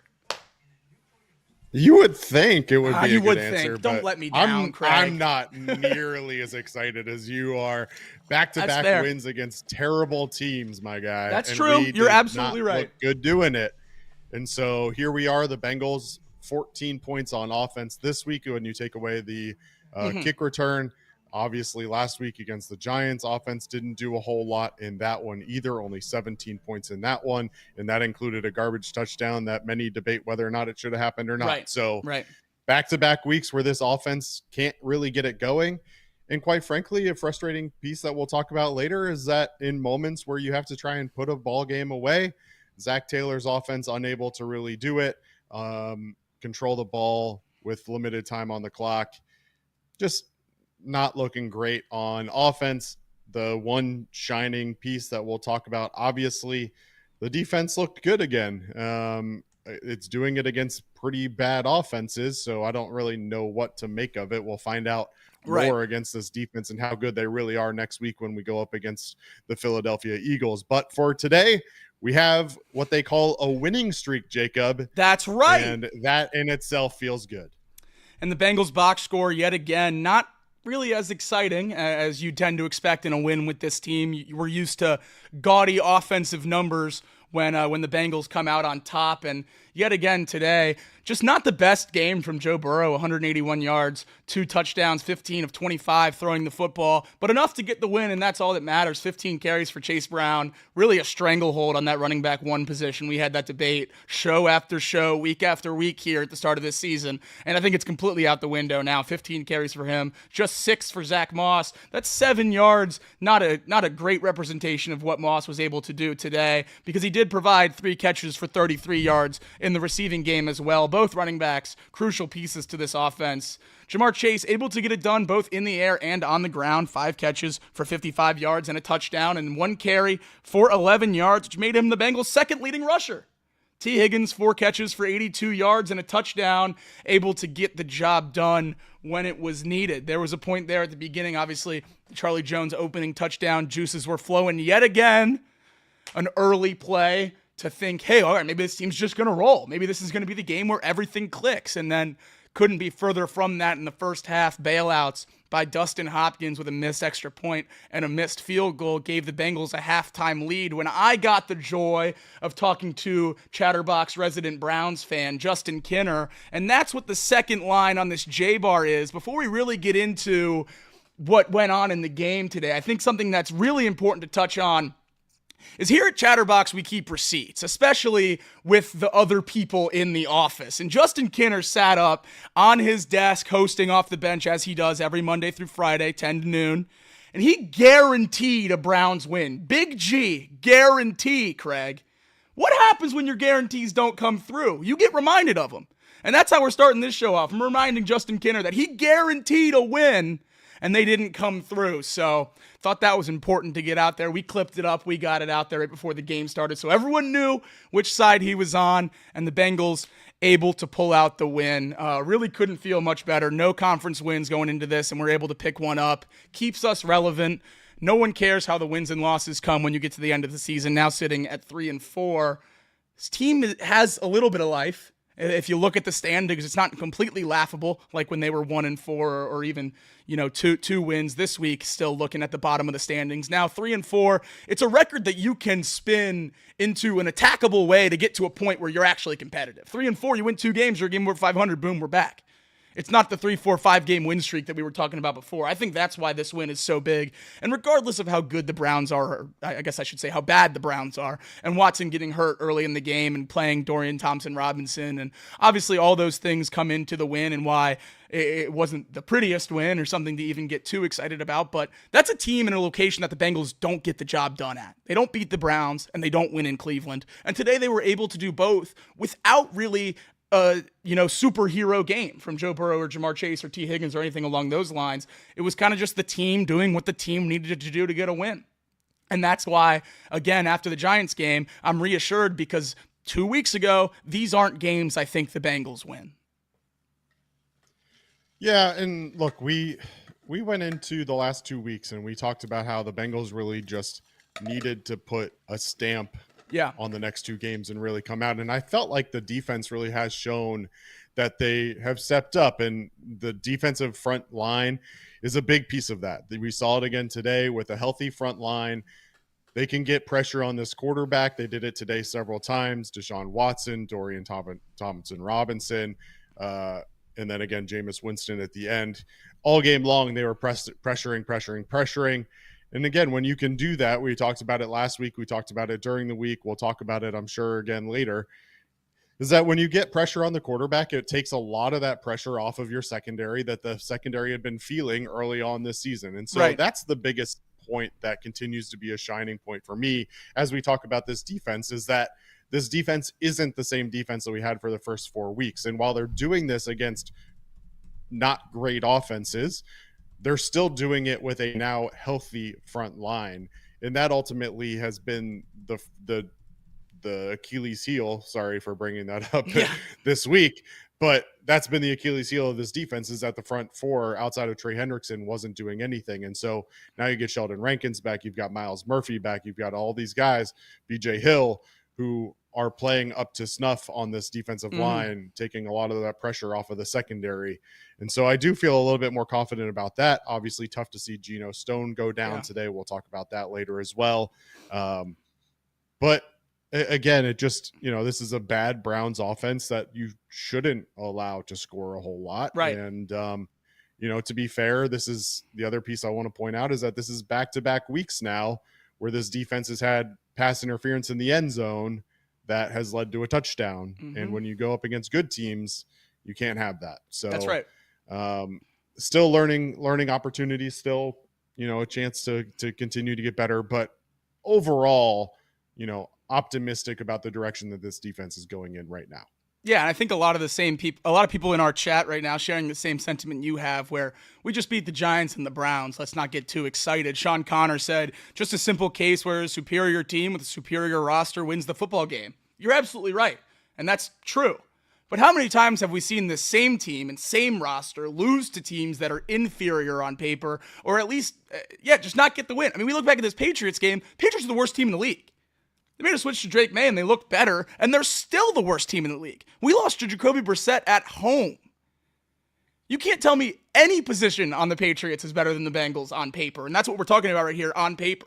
We're a better team on paper than the Browns and Giants. You still have to play the game, and the Bengals went out there and got the win, and I've seen time and time again this team not be able to do that when Joe's not on 100%. This is back-to-back weeks where he's not full Joe Burrow, and Jamar Chase isn't going 150 yards or whatever it is, and we're still able to come out on top. And I think it is, and again, you touched on it there with Geno Stone, we're back to an injured defense, trying to cross our fingers that replacements can play at a high level, but I think we really did just ultimately overlook injuries when talking about this defense for 3 weeks. BJ Hill missed 2 games. Sheldon Rankins missed 3 games. Chris Jenkins wasn't healthy at the start of the season. McKinley Jackson was on the IR to start the year. All these guys getting healthy at the major position of need, maybe we should have realized, all right, Duke Tobin's not the best. I don't think anyone's super excited about Duke Tobin this year. I also don't think Duke Tobin sat on his hands all offseason where we all said the interior D-line was terrible and didn't do anything. He used 2 draft picks and a major free agency signing on 3 guys that weren't in there when that interior defense looked so bad. Now they're back in there, and it looks really pretty good. I mean, I know Nick Chubb coming off an injury, you can't necessarily say he's a full speed or anything like that today, but full enough speed to lead the Browns in carries. 11 carries for Chubb today. No one else on the Browns over 5, so they obviously have confidence in him, giving him the rock. And he had just 2 yards per carry. 11 carries for 22 yards for a guy that has ran all over the Bengals his entire career. I continue to see things with this defense that make me really, really confident as we go on, and the back end just gets younger. And that's what we continue to talk about is there's just not a lot of experience back there. Luckily, I know we've kind of ragged on him a lot this year, but you never want to see guys get hurt. Depth is important. Starters are important. And to see Von Bell get back up and be back out on the field, I think is crucial, because we heard Lou Anarumo a few years ago talk about how crucial it would be to lose both safeties. Obviously, at that point, Jesse Bates, and closer to a prime version of Von Bell, a little bit more impactful than Geno Stone in this version of Von Bell, but still, losing 2 safeties on the same play going into a game next week against a team like the Eagles with elite weapons on the outside would have been detrimental. Obviously, losing Geno Stone is really, really bad news for the Bengals, and something that you hope isn't as bad as it looked, but certainly didn't look pretty, and with him being ruled out immediately with the air cast on the cart, not great for the immediate future. So great to see Von Bell back in there, and have to assume it's going to be Jordan Battle. because he did take the snaps right away after Stone went out. But earlier in this year, we did see Dejon Anthony play a lot more than Battle against the Chiefs. Wonder if he'll get more snaps as well. Probably a committee situation there at safety. We'll probably see both 33 and 27 if I had to guess, Craig.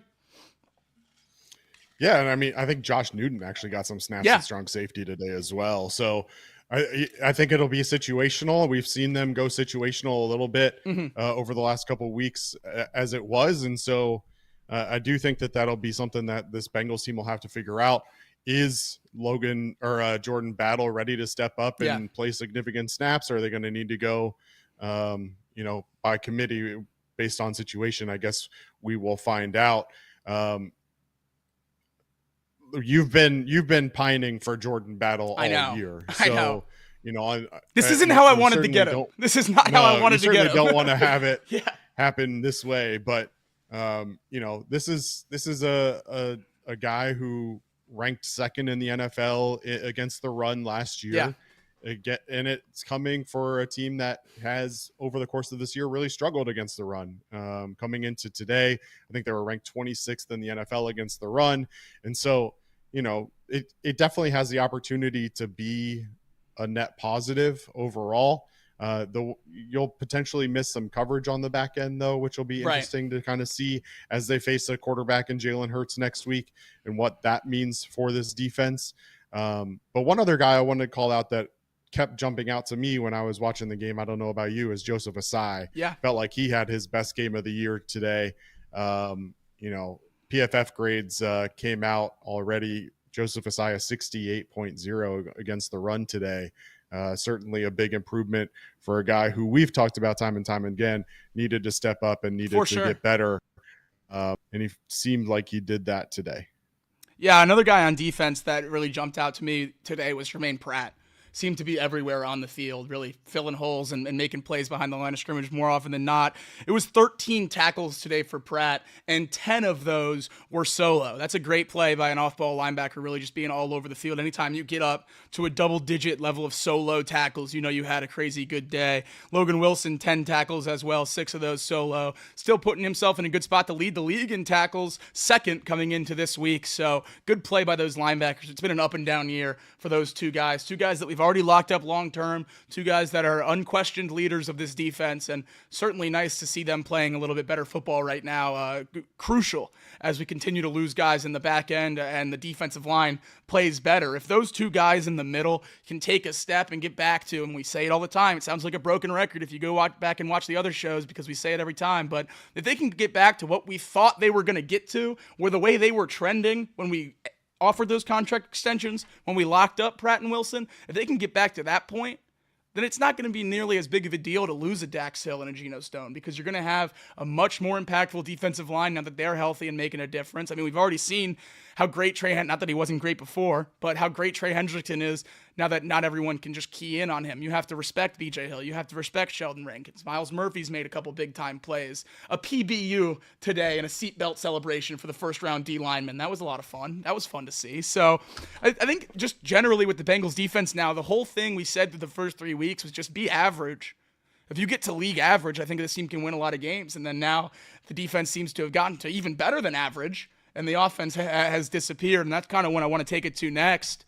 Last week, I asked you after the game against the Giants about the offense and where your level of concern was, and I think we were kind of in the same boat where it was just, they'll figure it out. Joe Burrow's going to be fine. I have faith in Jamar and T and all them to be okay, and a 10-point game against the Giants was going to be an outlier. And then today you turn around and you score 14 points. Back-to-back weeks, under 20 points for the offense. After 3 consecutive 30-point games before that, I don't want to say I'm worried about the offense, but 2 games in a row, it's certainly starting to become a trend. Well, I think we need to acknowledge that this team just isn't very good at running the football. And when you can't establish the run, it makes it really easy for defenses to stop you. And, today it felt like early on they were trying to establish the run. You had a Chase Brown long run that got called back due to a potential holding call on Cordell Volson, similar to the one that he had last week, where it felt like he really won the block but was called for a hold. And he had another one later on in the game that went for like 22, I think, that got called back. So, ultimately that number could have looked a lot different. But what stands out to me is that when you look at the final stats, and keep in mind that a number of these came on the last 2 drives, but you end up with 25 passes and 25 rushes on the day. Yeah. And for me, I certainly would like to see a more balanced offense. I realize that I think 7 or 8 of those carries came on the last 2 drives, which I got to be honest with you is extremely frustrating when you have the ball. Let's see, they got the ball with 4 minutes and 50 seconds left. No, they gave it back with 4:50. They got the ball with 8:34, ran less than 4 minutes off the clock, gave it back to the Browns. And then they get the ball back with 4:04, run for 0, run for -3, run for 1. Evan McPherson, no good on the field goal.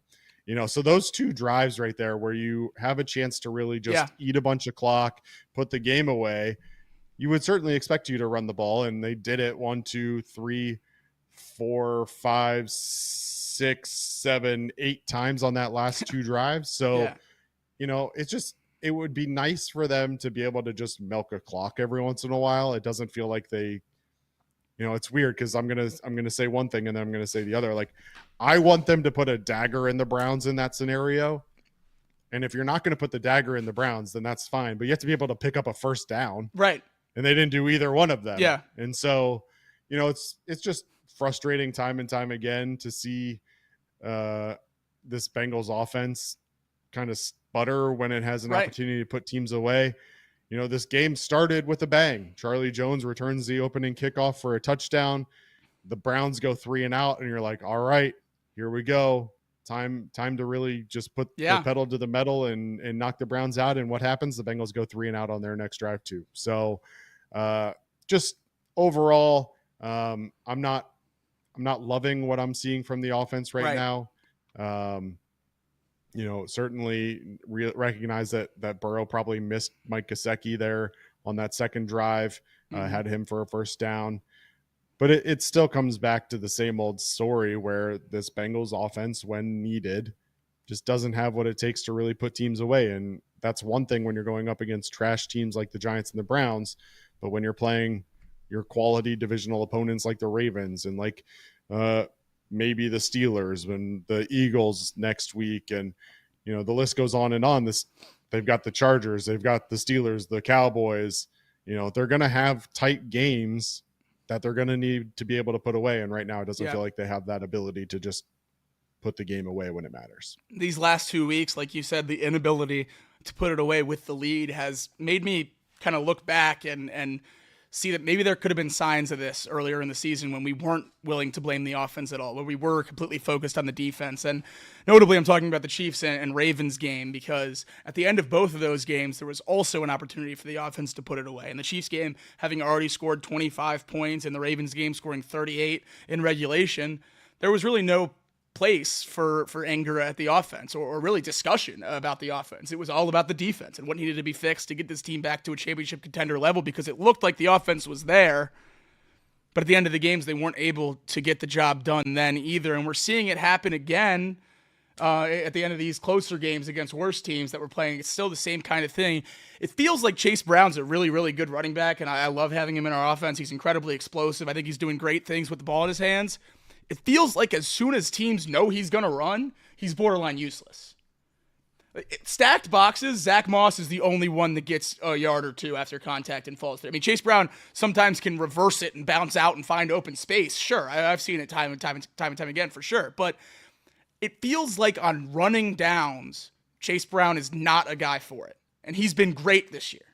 I just don't think he's the answer on running downs. And when you have a guy that's going to be your lead back and you're going to take him out of the game on short yardage and run first downs, I'm not entirely sure how great that backfield setup is. I mean, 15 carries for Brown today, just 6 for Moss. A lot of those 6 carries for Moss were on short yardage plays. How predictable is this Bengals run game right now? Well, Between the two, I mean. Sure. Look, I don't want to get too far ahead of myself because I haven't seen the chart. I haven't seen some of the things that I would typically like to see before I make these final assumptions. But here's what I will say is that it felt like multiple times they were running behind Cody Ford in those scenarios. And it's one thing if you are running behind a player in Orlando Brown who's playing at an all-pro level, and you're trusting him to open up holes. Amarius Mims is not a great run blocker. We've talked about that on this show before. And I don't think I've ever seen this before. PFF grades are in for this game already. Cody Ford on the run block, a 38.2, which is low enough in itself. A pass block grade, 36 snaps, 16 of which were pass blocks, 3.9. That's good stuff. 3.9. That's good stuff, Cody. Single. There we go. Grade. I literally didn't know that was possible. That's insane. Literally didn't know it was possible. That's insane. We talked about this Bengals decision to go with Cody Ford as their primary backup, not to address this offensive line when Trent Brown went down. And now, without knowing the status of Orlando Brown, obviously the reports came in that he was doubtful. First of all, he was questionable. Then it changed to doubtful. Felt like maybe he could come in an emergency if someone got hurt, whatever it may have been. Obviously, the Bengals' number one hope has to be that Orlando Brown is okay and can come back next week and play. But if that's not the case, even if it is the case, maybe I cannot fathom continuing to move forward with Cody Ford as your only backup option on the offensive line on the outside. So Chase Brown had let's see, multiple tackles in the backfield, 2 of which were to the left side. I don't know what he's supposed to do in those scenarios. So back to your original question, I don't know. I need to watch the video before I decide that Chase Brown isn't a first and second down running back. What I do know is that this is not a first and second down offensive line. That's going to be a problem that this Bengals team has to figure out, because you absolutely cannot go into next week with Cody Ford as your starting left tackle going up against this Eagles front that's going to get Hassan Reddick back now after he signed his contract today. Jets, my fault. Hassan Reddick, point. Eagles last year. Still Jets can't now. go. There you go. Absolutely. No, still you can't are go right. Up against them. You are right. No, this Eagles front is no joke, and having Orlando Brown miss that game would certainly not be ideal. He was in pads all game. He was on the sidelines in his shoulder pads and jersey all game. Usually a good sign in that sense if they're not changing into street clothes. So losing Geno Stone at the end of the game, have to hope that we dodge another O-line bullet. Obviously lost Amarius Mims earlier this year for a little bit of time. He was even carted off the field and then came back in that very game. So the Bengals have gotten very lucky on the offensive line already, dodging some big-time injuries. So hopefully another bit of luck here with Orlando Brown going down in this one. But at the end of the day, the offense does just have to be better. They just had 14 points against the Browns, and the Browns defense is this vaunted group, and they're a good group with a lot of really good players. But this defense this year, at least statistically through 6 weeks, is not what they were in the past. 14 points against this Browns defense. I know it says 21, but that was a kick return touchdown by Charlie Jones to open the game. 14 points by this offense against the 2024 Browns defense is not nearly the same feeling as scoring 14 points against the Browns defense of last year or the year before. This is not nearly as strong of a unit. Still a good unit, not nearly as strong of a unit. Needed to see more from the offense. Certainly hoped that they were going to take a step today after a lackluster game against the Giants, but we won. And that's what matters. Wins are wins. Sitting now in relative striking distance to the playoffs, 3-4 now in the AFC, and sitting in that 9th slot behind the 4-3 Broncos, 4-3 Colts, 3-2 Chargers, and 4-2 Pittsburgh Steelers for the AFC wild card. And I know we do it all the time when we look at those standings, but none of the teams I just listed have a quarterback like Joe Burrow. And I know in the last 2 weeks, the offense might not have looked great, but I'm very, very confident picking the Bengals over most of those non-division champions, all of those non-division champions in the current AFC setup. So if the Bengals can keep stacking wins, I've said it time and time again when looking forward at the Bengals schedule, you got to beat the teams you're supposed to beat, because you're not going to be favored in every game the rest of the way, and you don't have room to slip up. If you're going to lose the games that you're quote-unquote supposed to lose, you got to take care of the teams you're supposed to take care of, and today was one of those, and they did. Even though it wasn't pretty and we started sweating a little bit at the end with an onside kick, they took care of business and got a 7-point win on the road in the division, and that's tough. And that's the biggest thing.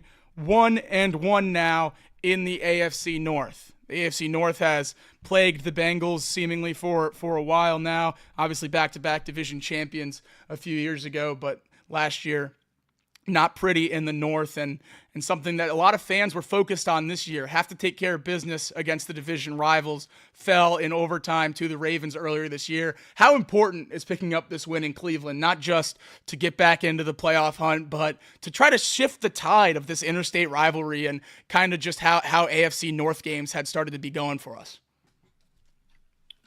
I mean, you have to start somewhere, right? Right, and right. Ultimately, this team needed to get on track and it needed to string together a couple wins. You know, we talked about it 2 weeks ago. I realistically still believe that they still need to win the next 3 for me to even be all the way back into believing that this might be a playoff team. That's fair. But look, I mean, the biggest thing is that you get the monkey off of Joe's back. You get the monkey off of Zach Taylor's back. He was 0-5 in Cleveland coming into this week. Bengals hadn't won there since 2017 or whatever it was. And the struggle is that you continue to struggle on offense in Cleveland. We talked about it coming into this week. The Bengals, in their last 5 visits to Cleveland, averaged 4 points in the first half of those games and didn't do much better today.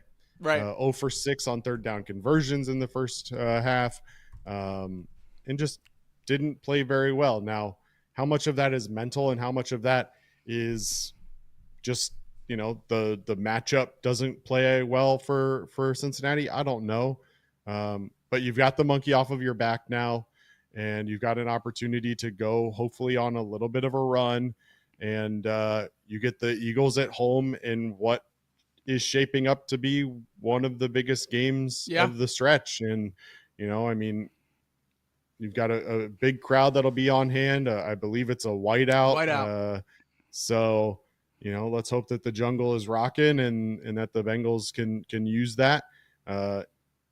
Did I see that Devontae Smith went down today, or did he just not? I did not. I did not get any. Okay. He may just not have gotten a lot of action. I think he had 1 catch for -2 yards today. So didn't know if he got hurt or what happened. So obviously the Eagles are on deck, but Raiders in the hole, and there was a big injury for the Raiders today. Aiden O'Connell got hurt, and Gardner Minshew back in at quarterback for them. So big questions about who the Bengals will be facing in 2 weeks, but sorry to interrupt. Obviously the Eagles next week, top priority. Yeah, for sure. And Jalen Hurts is a dynamic quarterback. That's and we right. saw what DTR did today as a mobile quarterback. Yeah. We saw what Jaden Daniels did as a mobile quarterback against this defense. So Lou Anarumo has his work cut out for him this week to put in a game plan that, you know, the Eagles can beat you in so many different ways. Saquon Barkley on the ground, Jalen Hurts on the air and on the ground. You know, A.J. Brown is one of the best wide receivers in the game. We'll see if Dallas Goedert plays or not. I think he was out today, but he was. You know, it's a big game, and it'll go a long way in terms of confidence for this team if they can pick up that W. Today certainly helped, but the last 2 wins are against not great football teams. Let's see what they can do against a decent team in the Philadelphia Eagles. For sure. Big test, and on a stretch where the Bengals aren't playing necessarily their best football, but finally stacking some wins. We'll see which way they go this week. Do they go back to scoring 30 and we're sweating 38-35, or is it going to be 14-17? Either way, as long as we have more points than Philly on Sunday, I'll be fine with it. But before we get out of here, that's the last of the Bengals stuff I want to touch on. But obviously Deshaun Watson went down with the Achilles injury. I just want to see what your thoughts are on who you think is going to be the Browns quarterback down the stretch the rest of this year. 1-5, 1-6 now is Cleveland. Certainly season over in terms of any kind of playoff or divisional aspirations, but DTR didn't look that inspiring, and an injury at the end had Winston, the emergency third quarterback, come into the game, and he led a touchdown drive there at the end. So would you expect to see more DTR, Winston, or an outside hire in Cleveland? No, the way I read the fact that DTR was their backup today was that they were anticipating potentially needing to move away from Deshaun Watson anyway. I thought so too. And they wanted to see what DTR could do. And I don't think they anticipated needing to turn to DTR in the way that they did, but I do think that they anticipated potentially seeing what DTR could do this week against the Bengals in potentially an audition for what was the future. Now they're put in a position where they don't have a choice. They have to go DTR or Jameis Winston. My gut tells me that this Browns team needs to make a decision on what the future is at the quarterback position, regardless of the Deshaun Watson injury. And for a front office who reportedly believes pretty strongly in DTR, I find it hard to believe that you would go in a different direction other than allowing DTR to get snaps under his belt. That's fair. And really get him an opportunity to play meaningful football games. He's only played really in 3 football games that mattered. He picked up the win last year against the Steelers, did drop 2 games as well last year, went 1-2. But, I think that's probably the direction they go. I think you have a healthy Nick Chubb that can take some of the pressure off of DTR by carrying the load a little bit more. But I think a combination of DTR with Nick Chubb in the backfield kind of gives the Browns a decent opportunity to, at very minimum, make a decision on what they need to do long term. I would not be surprised if Deshaun Watson is not part of this Browns team past this year. Wow. I think that it's in economic terms, it's a sunk cost. You're paying that money either way. You've got to put your team in the best position to win. And it's very clear that Deshaun Watson was not that. So, whether it's DTR or Jameis Winston, my gut tells me that next year we'll start with somebody else under center other than Deshaun Watson, whether that's a draft pick, whether that's DTR, or whether that's a free agent will remain to be seen. But I think that for the remainder of this year, you have to go and see what you have with DTR, and then you can make your assessment what you do this offseason based on what you see out of him for the remainder of this season. I would 100% agree. I don't know what you're going to see out of Jameis Winston that makes you confident in him being your quarterback for the future. And sitting at 1-6, your season's already over in terms of 2024. So get DTR out there, see what you have, maybe a strike gold. But it's the same thing I keep saying with Pittsburgh. You have 2 quarterbacks on a 1-year deal. Russell Wilson is not going to be your long-term solution. Maybe Justin Fields could be. I don't know why you wouldn't rock with the guy that could benefit your team more often. I would fully expect to see DTR when the Bengals face the Browns again later this season. I think he's going to be their quarterback, and I don't know if he's much worse than Watson. I don't know if anyone is. He's certainly not a great NFL quarterback at this point in his young career, but the Browns are going to be maybe about 100 times more fun to watch now with DTR playing quarterback instead of Deshaun Watson. So that's a positive for football fans everywhere, as we're tuned into Red Zone and all that good stuff. And you get to see a little bit of electricity in Cleveland because we were watching the worst 6-week offense we've ever seen with Deshaun Watson at the helm. So an Achilles injury for Watson today has him out for the remainder of the season. Jameis Winston, Dorian Thompson-Robinson, the 2 quarterbacks currently on the Browns roster. We'll see which way they go from here. But the Bengals faced all 3 today in Cleveland and were able to come out with a win, advance to 3-4 on the season, pick up their first win in the division and their first win in the conference. These are a lot more fun when we're on top, Craig. I would like a prettier win, but ugly wins are more fun than pretty losses. I'll tell you that right now. So for this edition of Chatterbox Bengals, unless you have anything else that you would like to add on to the end, we'll look at the charts, we'll look at the film, and we'll come back Tuesday. Yeah, the only thing I'll say is that the Browns don't have another quarterback on their roster. So there's not one on the practice squad. They're going to have to go out and sign somebody this week, regardless of what their plans are for that practice squad or for that emergency third. But we'll see. And like you said, at 1-6, if you put DTR out there and you find out he's not the worst or he's not the guy, then worst case scenario is you end up with a top 5 draft pick, a better quarterback. You have an opportunity to pick another quarterback. Right. So, look, I'm looking forward to watching this tape. Like I said, there were some things that stood out to me while I was watching that I want to go back and watch a little bit more detailed on. And then, just, a lot of thoughts out to Geno Stone, and didn't look good for him. So hope that he has a speedy recovery and whatever that may be. And then obviously same thing out to Orlando Brown. Hope that he can bounce back quickly. So for sure. For sure, absolutely. Injuries never pretty, especially for two guys that preseason we absolutely thought were going to be key pieces to this team. So hopefully they can get back soon. But Bengals pick up their third win of the week or of the season. 3-4 now, trying to claw back to playoff relevance. For Jacob Tissett, for Craig Sandlin, that's Week 7 post-game. Thank you for everyone for tuning in today. Make sure you like the stream on your way out. And come back Tuesday night at 6 p.m. when we'll break down the film and get a little bit more in-depth about what exactly happened up in Cleveland today. Bengals get the win. Good vibes on this fine Sunday. Tune in tomorrow morning at 10 a.m. on Chatterbox Sports for Off the Bench, hosted by Justin Kinner, noted Browns fan, so should be a fun one. Thanks, everybody. We'll catch you next time.